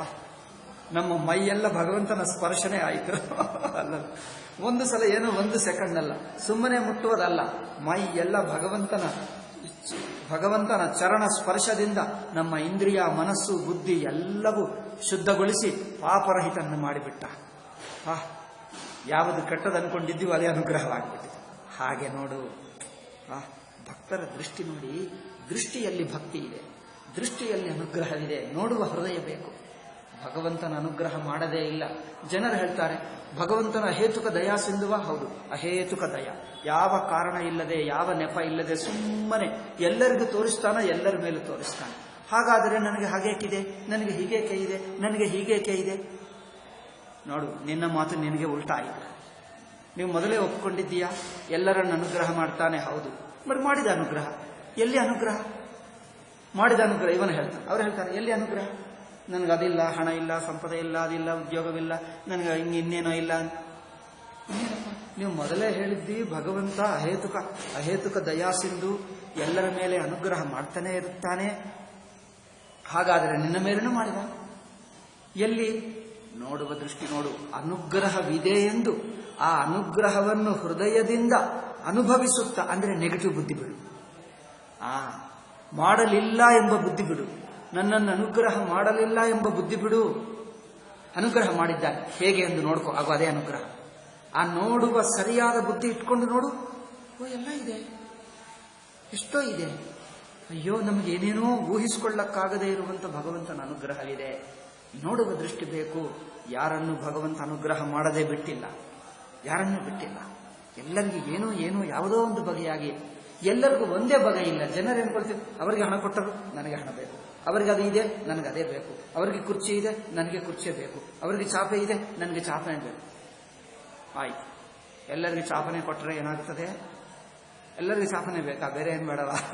ಎಲ್ಲರಿಗೂ ಒಂದೇ ವಸ್ತು ಬೇಕಾ? ಈಗ ಇದು ನಮ್ಮ ಬುದ್ಧಿ. ಭಗವಂತ ಇದಕ್ಕಿಂತ ಹೆಚ್ಚು ಕೊಡ್ತಾನೆ. ಇವನು ಹೇಳ್ತಾನೆ ಅಲ್ಲ, ನನಗಿದೇ ಕೊಡಬೇಕು. ಆ ಮಕ್ಕಳಿರುತ್ತಾರೆ ನೋಡಿ, ಆ ಒಂದೇ ವಸ್ತು. ಇಷ್ಟೆಲ್ಲ ಆಡ್ಕೊಳ್ಳುವಕ್ಕಿದೆ. ಆ ಹುಡುಗನ ಕೈಯಲ್ಲಿ ಏನೋ ವಸ್ತುವಿದೆ, ನನಗದೇ ಬೇಕು. ಇದೇನು ಬುದ್ಧಿವಂತಿಕೆನ, ಮೂರ್ಖತನ? ಇಷ್ಟೆಲ್ಲ ವಸ್ತುಗಳಿಗೆ ಮನೆಯಲ್ಲಿ ಆಡಿಕೊಳ್ಳುವುದಕ್ಕೆ ಅಲ್ಲ. ಅವನ್ ಇಷ್ಟೆಲ್ಲ ಬಿಡ್ತಾನೆ. ಯಾಕಂದ್ರೆ ಹಿರಿಯ ಹುಡುಗ ಆ ಚಿಕ್ಕ ಮಕ್ಕಳನ್ನು ಆಟ ಆಡಿಸ್ತಾನೆ. ತನ್ನ ಕೈಯಲ್ಲಿದ್ದ ಆಹಾ ಇದೇ ಚೆನ್ನಾಗಿದೆ ಎಂದು ಅವರಿಗೆ ಹೇಳ್ತಾರೆ. ಇವರು ಪಾಪ ಗೊತ್ತಿಲ್ಲ, ಅವ್ರು ಅಳುತ್ತಾರೆ, ನನಗೆ ಅದೇ ಬೇಕು. ಇಷ್ಟೆಲ್ಲ ವಸ್ತುಗಳಿವೆ ಅಂದ್ರೆ ಆಹಾ ಇವರು ತಗೊಳ್ಳಲ್ಲ. ಇವರಿಗೆ ಹೀರೋ ಎಲ್ಲ, ಇವರನ್ನು ಅಳಿಸ್ತಾ ಇದ್ದಾನಲ್ಲ ಅವನೇ ಹೀರೋ. ಯಾಕೆ ಅವನೇ ಹೀರೋ. ಈ ಮಕ್ಕಳಿಗೆ ಆ ಹಿರಿಯ ಮಗು ಹೀರೋ ಆಗ್ತಾನೆ. ಇವನೇನ್ ಮಾಡ್ತಾನೆ, ತನ್ನ ಕೈಯಲ್ಲಿ ತೋರಿಸ್ತಾನೆ, ಇದೇ ಚೆನ್ನಾಗಿದೆ ಹೇಳ್ತಾನೆ. ಮಿಕ್ಕದೆಲ್ಲ ಇದೆಪ್ಪ ಅಂದ್ರೆ ಅಲ್ಲ, ತಾಯಿ ಹೇಳಿದ್ದಾರೆ ಒಪ್ಪಲ್ಲ, ಆ ಅನ್ನ ಹೇಳಿದ್ದೇ ಅವರಿಗೆ ಗ್ರೇಟ್ ಆಗಬೇಕು. ಈ ಮೂರ್ಖತನಕ್ಕೆ ದುಃಖ ಅಲ್ಲ. ಅಮ್ಮ ಹೇಳ್ತಾನೆ, ಅಪ್ಪ ಹೇಳ್ತಾನೆ, ಇದು ಒಳ್ಳೆ ಇದಪ್ಪ, ಇದು ಚೆನ್ನಾಗಿದೆ ನೋಡು, ಇದು ಅಪ್ಪ ನಿಮಗೋಸ್ಕರ ತಂದ, ಇದು ತಗೋ ಅಂದ್ರೆ ಆಹಾ ಅಲ್ಲ, ಅನ್ನ ಹೇಳಿದ ಅದೇ ಚೆನ್ನಾಗಿದೆ, ನನ್ಗೆ ಅದೇ ಬೇಕು. ಅನ್ನ ಕೊಡಲ್ಲ, ಅದೇ ಚೆನ್ನಾಗಿದೆ ಮಾತ್ರ ಹೇಳುವುದು ಬಿಡಲ್ಲ. ಏನಾಗಬೇಕು, ಅಳುತ್ತಾ ಇರ್ಬೇಕು. ಅವನು ನಿಮ್ಮನ್ನು ಅಳಿಸ್ತಾನೆ ಅಷ್ಟೇ. ಅವರ ಅನ್ನ ಬುದ್ಧಿ ಅಂತೆ ಹಾಗೆ ಮಾಡ್ತಾನೆ. ಎಲ್ಲ ನೋಡಿದೆ ನಾನು, ಯಾವುದು ನೋಡೇ ಹೇಳ್ತೀನಿ, ಯಾವುದು ಕಲ್ಪಿಸಿ ಹೇಳಲ್ಲ. ಇದೆಲ್ಲ ನೋಡಿದ್ದೀನಿ. ಚಿಕ್ಕನಾಗಿರುವಾಗಲೇ ಗಮನಿಸಿದೆ, ಇದೆಲ್ಲ ಗಮನಿಸಿದೆ. ಯಾರೋ ಹೇಳ್ತಾರೆ, ಏನಪ್ಪ ಹೀಗೆ ಮಾಡ್ತಾನೆ ನನಗನ್ನಿಸ್ತು. ಸುಮ್ಮನೆ ಆಟ ಆಡಿಸ್ತಾನೆ. ಅವರನ್ನು ಆಡಿಸ್ತಿದ್ದರೆ ಇವರಿಗೇನೋ ಆನಂದ ಅಷ್ಟೇ. ಹಾಗೆ ನಾವು ಹೋಲಿಸಿಕೊಂಡು ಅದೇ ಬೇಕೆಂದು ನಾವು ಆಗ್ರಹ ಇಟ್ಕೊಳ್ಳುವುದರಿಂದ ಭಗವಂತನ ಅನುಗ್ರಹ ಕಂಡು ಬರ್ತಾ ಇಲ್ಲ. ಆಗ್ರಹ ಬಿಡು, ಭಗವಂತನ ಮೇಲೆ ವಿಶ್ವಾಸ ಇಟ್ಕೋ. ಅವ್ರು ಬೇಕಾದಷ್ಟು ಪಟ್ಟ. ನೋಡು, ಈ ಸೈಡ್ ನೋಡು, ನಮ್ಮ ಈಗಿನ ಪರಿಸ್ಥಿತಿ ಆರ್ಥಿಕ ಸಾಮಾಜಿಕ ಇಷ್ಟೆಲ್ಲ ಇದಪ್ಪ. ಕೈ ಕಾಲು ಇದೆ, ಕೈ ಕಾಲು ಇಲ್ಲದವರಿಗೆ ಒಬ್ಬನಿಗೆ ಹೇಳಿದೆ ಹೀಗೆ ಅಷ್ಟೇ. 2 ಕಾಲುಗಳು ಚೆನ್ನಾಗಿರುವವರು ನಡ್ಕೊಂಡು ಹೋದರೆ ಎಷ್ಟು ಆನಂದವಾಗ್ತದೆ. ನಾನು ಹೇಳಿದೆ, ನನಗೂ ಚಿಕ್ಕನಾಗಿರುವಾಗ ಹಾಗೆ ಇತ್ತು. ಈಗ ಕುಂಟಾದಾಗ ನಡೆಯುತ್ತಾ ಇದ್ದರೆ ಈ ಬ್ಯಾಲೆನ್ಸ್ ಸರಿಯಾಗಿಲ್ಲ. ಆಲ್ವೇಸ್ ಈ ಶರೀರ ತಲೆ ಹೀಗೆ ಶೇಕ್ ಮಾಡಿದಂತೆ ಆಗುತ್ತದೆ. ಒಂದು ಹೆಜ್ಜೆ ಹಾಕಿದರೆ ಇಲ್ಲಿಂದ ಅಲ್ಲಿ ವಾಕಿಂಗ್ ಹೋದರೆ ಆ ವಾಕಿಂಗ್ ಆನಂದವೇ ಇಲ್ಲ. ಮಿಕ್ಕ ಜನರು 2 ಕಾಲುಗಳು ಸಮಾನವಿದ್ದರೆ ಒಂದು ವಿಮಾನದಲ್ಲಿ ಹೋಗುತ್ತಿರುವಂತೆ ಆನಂದವಾಗಿ ನಡ್ಕೊಂಡು ಹೋಗ್ತಾ ಇದ್ದಾರೆ. ನನ್ನಂತ ಕುಂಟಾದರೆ ನಿಮಗೆ ಗೊತ್ತಾಗ್ತಿತ್ತು ಬೆಲೆ. ನಿಮಗೆ 2 ಕಾಲುಗಳಿಗೆ ನಿಮಗೆ ಬೆಲೆ ಗೊತ್ತಾಗ್ತಾ ಇಲ್ಲ. 2 ಕಾಲು ಸಮಾನವಾಗಿ ನಡ್ಕೊಂಡು ಹೋಗ್ತಾ ಇದ್ದೀರಿ, ನಿಮ್ಗೇನು ಗೊತ್ತಾಗ್ತಾ ಇದೆ ಅದರಲ್ಲಿ ಬೆಲೆ? ಓ ಅದಪ್ಪ, ನಮಗೆ ಅವ್ರಿಗೆ ಗೊತ್ತೇ ಇಲ್ಲ ಅಂತ ಹೇಳ್ತಾರೆ. ನಿಮಗೆ ಒಂದು ಇದ್ದದ್ದು ನೋಡಲ್ಲ, ಏನೋ ಇಲ್ಲ ನೋಡ್ತಾರೆ. ನಿಮ್ಗೆ 2 ಕಾಲು ಸರಿಯಾಗಿವೆ. ಇಲ್ಲಿಂದಲ್ಲಿ ನಡ್ಕೊಂಡು ಹೋದರೆ ನೋಡಿ, ಏನು ನಿಶ್ಚಿಂತವಾಗಿ ಕಾರ್ನಲ್ಲಿ ಕೂತ್ಕೊಂಡು ಹೋಗುತ್ತಿದ್ದಂತೆ ನಡ್ಕೊಂಡು ಹೋಗ್ತೀರಿ 2 ಕಾಲುಗಳಿರುವವರು. ನನ್ನಂತ ಕುಂತಿದ್ದರೆ ಗೊತ್ತಾಗ್ತದೆ. ಇಲ್ಲಿಂದ 2 ಹೆಜ್ಜೆಗೆ ಹೋಲ್ ಬಾಡಿ ಶೇಕ್ ಆಗಿ ಮನಸ್ಸು ಒಂದು ಬ್ಯಾಲೆನ್ಸ್ ಆಗೇ ಇರಲ್ಲ. ಮತ್ತೆ ನಿಂತಿದ್ದು ಕುಳಿತಿದ್ದರೆ ಆವಾಗ ಸಮಾಧಾನವಾಗ್ತದೆ. ಇದು ಇಡೀ ಜೀವನ ಇದೆ ನನಗೆ. ನಿಮ್ಗೆ ಅದಿದೆಯಾ? ಅದಪ್ಪ, ಇದು ಎಷ್ಟು ಬೆಲೆ ಇದೆ. ಭಗವಂತ ಕೊಟ್ಟಿದ್ದು ಬೆಲೆನೇ ಗೊತ್ತಾಗಲ್ಲ ಜನರಿಗೆ. ಇಲ್ಲದೆ ನೋಡ್ತಾನೆ, ಇದ್ದದ್ದು ನೋಡಿ. ಅಂದರೆ ಈ ಪಾಸಿಟಿವ್ ಬುದ್ಧಿ ಅನುಗ್ರಹ, ಭಗವಂತನ ಅನುಗ್ರಹ ನಡೆಯುತ್ತೆ. ಭಗವಂತ ಮೊದಲೇ ಹೇಳಿದ, ಅಹೇತುಕ ದಯಾ ಸಿಂಧು ಶ್ಲೋಕ ಹೇಳ್ತೀವಿ. ನಮಗನ್ಸುತ್ತದೆ ಎಲ್ಲರಿಗೂ ಭಗವಂತ ಅಹೇತುಕವಾಗಿ ದಯ ಮಾಡ್ತಾನೆ. ಜನರು ಹೇಳ್ತಾರೆ, ಮನೆ ಭಕ್ತರು ಪ್ರಶಂಸೆ ಮಾಡ್ತಾರೆ, ಎಲ್ಲಿ ನನಗೆ ಆ ದುಃಖ ಈ ದುಃಖ ಈಗ ನಮಗೆ ಅಳುವುದೇ ಗೊತ್ತು. ನಮಗೆ ಭಗವಂತನ ಅನುಗ್ರಹ ನೋಡುವುದೇ ಗೊತ್ತಿಲ್ಲ. మరి ಶಾಸ್ತ್ರ ಹೇಳಿತು ಇದೇನು ಸುಮ್ಮನೆ ಆಟಕ್ಕೋಸ್ಕರ ಹೇಳಿದ್ದಾರ? ನಿಜವಾಗಿ ಹೇಳಿದ್ದರು, ಇದು ಸತ್ಯ. ಅವರ ಅನುಭವ ಪೂರ್ವಕ ಹೇಳ್ತಾ ಇದ್ದಾರೆ. ಶುಕ ಮಹರ್ಷಿ, ನಾರದ ಮಹರ್ಷಿ ಇವರೆಲ್ಲರೂ ನೋಡಿ ಅನುಭವಕ ಪೂರ್ವಕ ಹೇಳ್ತಾ ಇದ್ದಾರೆ. ಭಗವಂತನ ಅಹೇತುಕ ಅನುಗ್ರಹ ನಿಮ್ಮ ಮೇಲೆ ಇದೆ, ಎಲ್ಲರ ಮೇಲೆ ಇದೆ. ನೋಡ್ಕೊ, ಎಲ್ಲಿದೆ ಅನುಗ್ರಹ? ನನಗದಿಲ್ಲ, ನನಗಿದಿಲ್ಲ, ಇದೇ ಕಂಡು ಬರ್ತದೆ ಅಲ್ಲ? ಇಲ್ಲದ್ದೇ ಕಂಡು ಬರ್ತದೆ. ಇದ್ದದ್ದು ನೋಡ್ತಾ ಇದ್ದೀವಾ? ಇನ್ನೊಬ್ಬರಿಗೆ ಇಲ್ಲದಿದ್ದರೆ ನೋಡಿದಾಗ ಅನಿಸುತ್ತದೆ, ಅಯ್ಯೋ ಪಾಪ ಅವ್ರಿಗದು ಇಲ್ಲ, ನಮಗಿದೆ ಎಂದು ಗೊತ್ತೇ ಆಗಲ್ಲ. ಆದ್ದರಿಂದ ನೋಡಿ, ನೀವು ಪಾಸಿಟಿವ್ ಆಗಿ ನೋಡಿ. ಎಲ್ಲರಿಗೂ ಭಗವಂತ ಸಾಕಷ್ಟು ಕೊಟ್ಟ. ಆನಂದವಾಗಿರುವುದಕ್ಕೆ ಭಗವಂತನ ಅನುಗ್ರಹವನ್ನು ಆನಂದಿಸಿ ಅನುಭವಕ್ಕೆ ತಗೊಂಡು ಬಂದು ಆ ಆನಂದದಲ್ಲಿ ಮುಳುಗಿ ಹೋಗಿ ಆ ಪರವಶರಾಗುವಷ್ಟು ಸಾಕಷ್ಟು ಕೊಟ್ಟರು ಭಗವಂತ. ನೋಡ್ತಾ ಇಲ್ಲ, ಏನ್ ಮಾಡಬೇಕು? ಮಗು ಹೇಳ್ತಾನೆ ನೋಡಿ, ಅದು ಚೆನ್ನಾಗಿದೆ ಅಪ್ಪ. ತಾಯಿ ಹೇಳ್ತಾನೆ, ನನಗದು ಬೇಕು, ಅಳುತ್ತಾನೆ ಈ ಚಿಕ್ಕ ಮಗು. ತಾಯಿ ಹೇಳ್ತಾನೆ, ಇದು ಚೆನ್ನಾಗಿದೆ ಅಪ್ಪ, ಇದು ತಗೋ ಎಂದು ಹೇಳಿದರೆ, ಅಲ್ಲ ಇದು ಚೆನ್ನಾಗಿಲ್ಲ, ಅನ್ನದೇ ಚೆನ್ನಾಗಿದೆ, ಅನ್ನ ಕೈಯಲ್ಲಿದೆ ಚೆನ್ನಾಗಿದೆ. ಅಮ್ಮ ಹೇಳ್ತಾರೆ, ಇದು ಒಳ್ಳೆಯದೇ, ಅದಕ್ಕಿಂತ ಇದು ಹೆಚ್ಚಿನ ಖರ್ಚು. ಅಪ್ಪ ಇದು ಹೆಚ್ಚಿನ ಹಣ ಖರ್ಚು ಮಾಡಿ ನಿಮಗೆ ತಗೊಂಡು ಬಂದಿದ್ದು, ಇದು ತಗೋ ಚೆನ್ನಾಗಿದೆ ಅಲ್ಲ, ನನಗೆ ಅದೇ ಚೆನ್ನಾಗಿ. ಇದು ಏನ್ ಹೇಳಬೇಕು? ಆಯ್ತು, ಅಷ್ಟು ಅಳುತ್ತಾ ಇದ್ದಾನೆ ಅಂದ್ರೆ ಆಯ್ತು ಅದೇ ಕೊಡಿಸ್ತಾನೆ. ಅಷ್ಟೇ ಹೊರತು ಅನುಗ್ರಹವಿಲ್ಲ ಎಂದಲ್ಲ. ಭಗವಂತ ಅನುಗ್ರಹದಿಂದ ನಿಮಗೆ ಸಾಕಷ್ಟು ಕೊಟ್ಟರು. ಆದರೂ ನಮ್ಮ ಬುದ್ಧಿಯಿಂದ ಇದು ಸರಿಯಾಗಿಲ್ಲ, ನನಗೆ ಅದೇ ಬೇಕು, ಆಯ್ತು ಅದು ಕೊಟ್ಟು ತಗೋ. ಅದು ಕೊಟ್ಟ ನಂತರ ಒಂದು ನಿಮಿಷ ಇರುತ್ತದೆ, ಮತ್ತೆ ಇದು ಚೆನ್ನಾಗಿಲ್ಲ, ಮತ್ತೆ ಇನ್ನೊಂದು. ಅನುಗ್ರಹ ಮಾಡ್ತಾ ಇದ್ದಾನೆ ಭಗವಂತ, ಇವರಿಗೆ ಅನುಗ್ರಹ ಕಂಡೇ ಬರ್ತಾ ಇಲ್ಲ, ಏನ್ ಮಾಡಲಿ. ಆದರೂ ಅಳುತ್ತಾ ಇದ್ದಾರೆ, ಆಯ್ತು ಪಾಪ ಅಳುತ್ತಾ ಇದ್ದಾನೆ ಎಂದು ಇನ್ನೊಂದು ಕೊಡ್ತಾನೆ. ಇದು ಸಿಕ್ಕಿದ ನಂತರ ಮತ್ತೆ ಇದು ಸರಿಯಾಗಿಲ್ಲ, ಇನ್ನೊಂದು ಬೇಕು. ಆಯ್ತು ಇದು ಕೊಟ್ಟರೆ ಮೊದಲು ಏನಿಲ್ಲ ಅಂದ್ರೆ ಸೈಕಲ್ ಕೊಟ್ಟರು, ಅಯ್ಯೋ ಸೈಕಲ್ ಎಲ್ಲ ಅಂದ್ರೆ ಆಯ್ತು ಸ್ಕೂಟರ್ ಕೊಟ್ಟರು. ಸ್ಕೂಟರ್ ಸರಿಯಾಗಿಲ್ಲ ಅಂದ್ರೆ ಕಾರ್ ಕೊಟ್ಟರು. ಕಾರ್ ಕೊಟ್ಟ ನಂತರ ಈ ಕಾರ್ ಕಂಪನಿ ಇಲ್ಲ ಆಗೋದು, ಆ ಕಾರೇ ಬೇಕು ಎಂದಿದೆಲ್ಲ ಹಳೆ ಕಾರ್ ಇದೆ, ನಮ್ಗೇನೋ ಫಾರಿನ್ ಕಾರ್ ಬೇಕು. ಯಾವುದು ಕೊಟ್ಟರು ಇವ್ರಿಗೆ ಸಂತೋಷವೇ ಇಲ್ಲ. ಏನು ಮಾಡುವುದು ಜನರ ಬುದ್ಧಿ. ಭಗವಂತ ಅನುಗ್ರಹ ಮಾತ್ರ ಹೇತುಕವಾಗಿ ಎಲ್ಲರಿಗೆ ಕೊಡ್ತಾನೆ ಇದ್ದಾನೆ. ನೋಡುವ ದೃಷ್ಟಿ ಇಲ್ಲ. ಇದು ದೊಡ್ಡ ಆಯ್ತು. ಆದರೂ ಬಿಡಲ್ಲ, ಮತ್ತೆ ಅಳುತ್ತಾ ಇದ್ರೆ ಆಯ್ತಪ್ಪ ಅದು ಕೊಡ್ತಾನೆ. ಕಾಮ್ಯಕರ್ಮರು ಮಾಡ್ತಾರೆ, ನನಗೆ ಅದು ಬೇಕು ಇದು ಬೇಕು ಎಂದು ವ್ರತ ಮಾಡ್ತಾರೆ, ತೀರ್ಥಯಾತ್ರಕ್ಕೆ ಹೋಗ್ತಾರೆ, ಪ್ರದಕ್ಷಿಣೆ ಮಾಡ್ತಾರೆ, ಪಾರಾಯಣ ಮಾಡ್ತಾರೆ, ನಮ್ಗೆ ಅದು ಬೇಕು ಇದು ಬೇಕು ಇದು ಬೇಕು.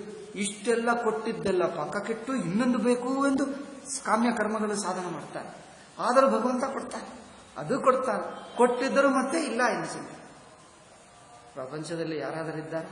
ಭಕ್ತರನ್ನು ನೋಡಿ, ಭಗವಂತನೇ ನಿನ್ನಂತ ದಯಾಳುವಿಲ್ಲ, ನನ್ನಂತ ಪಾಪಾತ್ಮ ಇಲ್ಲ. ಯಾವ ಭಕ್ತರು ಹೀಗೇನೆ ಮಾತಾಡ್ತಾನೆ. ನಿಮ್ಮ ದಯ ಎಷ್ಟಿದೆ, ನಿನ್ನ ದಯ ಎಷ್ಟಿದೆ ನೋಡಿಕೊಂಡರೆ ಮನುಷ್ಯನು ಸುಖವಾಗಿರುವುದಕ್ಕೆ ಎಷ್ಟು ಬೇಕೋ ಅದಕ್ಕಿಂತ 100 ಪಟ್ಟು ಹೆಚ್ಚೇ ಕೊಟ್ಟಿದ್ದಿ. ಆದರೂ ನನ್ನ ಬುದ್ಧಿ ಹೇಗಿದೆ ಅರ್ಥ ಮಾಡಿಕೊಳ್ಳುವ ಬುದ್ಧೇ ಇಲ್ಲ. ಇನ್ನೂ ಕೊಟ್ಟಿಲ್ಲ ಎಂದು ಭಗವಂತನನ್ನು ಬೈಯುವುದು, ಬೇಡ್ಕೊಳ್ಳುವುದು, ನನಗದಿಲ್ಲ ಎಂದು ಬೇಜಾರು ಮಾಡಿಕೊಳ್ಳುವುದು, ಸಿಟ್ಟು ಮಾಡಿಕೊಳ್ಳುವುದೇ ಹೊರತು ಬೇಕಾದಷ್ಟು ಕೊಟ್ಟಿದ ಎಂದು ನೋಡ್ತಾನೇ ಇಲ್ಲ. ನನ್ನಂತ ಪಾಪಾತ್ಮ ಇದ್ದಾನ? ನಿನ್ನಂತ ದಯಾಳು ಇಲ್ಲ ಪ್ರಭು, ನನ್ನಂತ ಪಾಪಾತ್ಮ ಇಲ್ಲ. ಎಲ್ಲ ಭಕ್ತರ ಬಾಯಿನಿಂದ ಇದೇ ಭಜನೆ ಕೀರ್ತನದಲ್ಲಿ ಹೇಳ್ತಾರೆ ನೋಡಿ.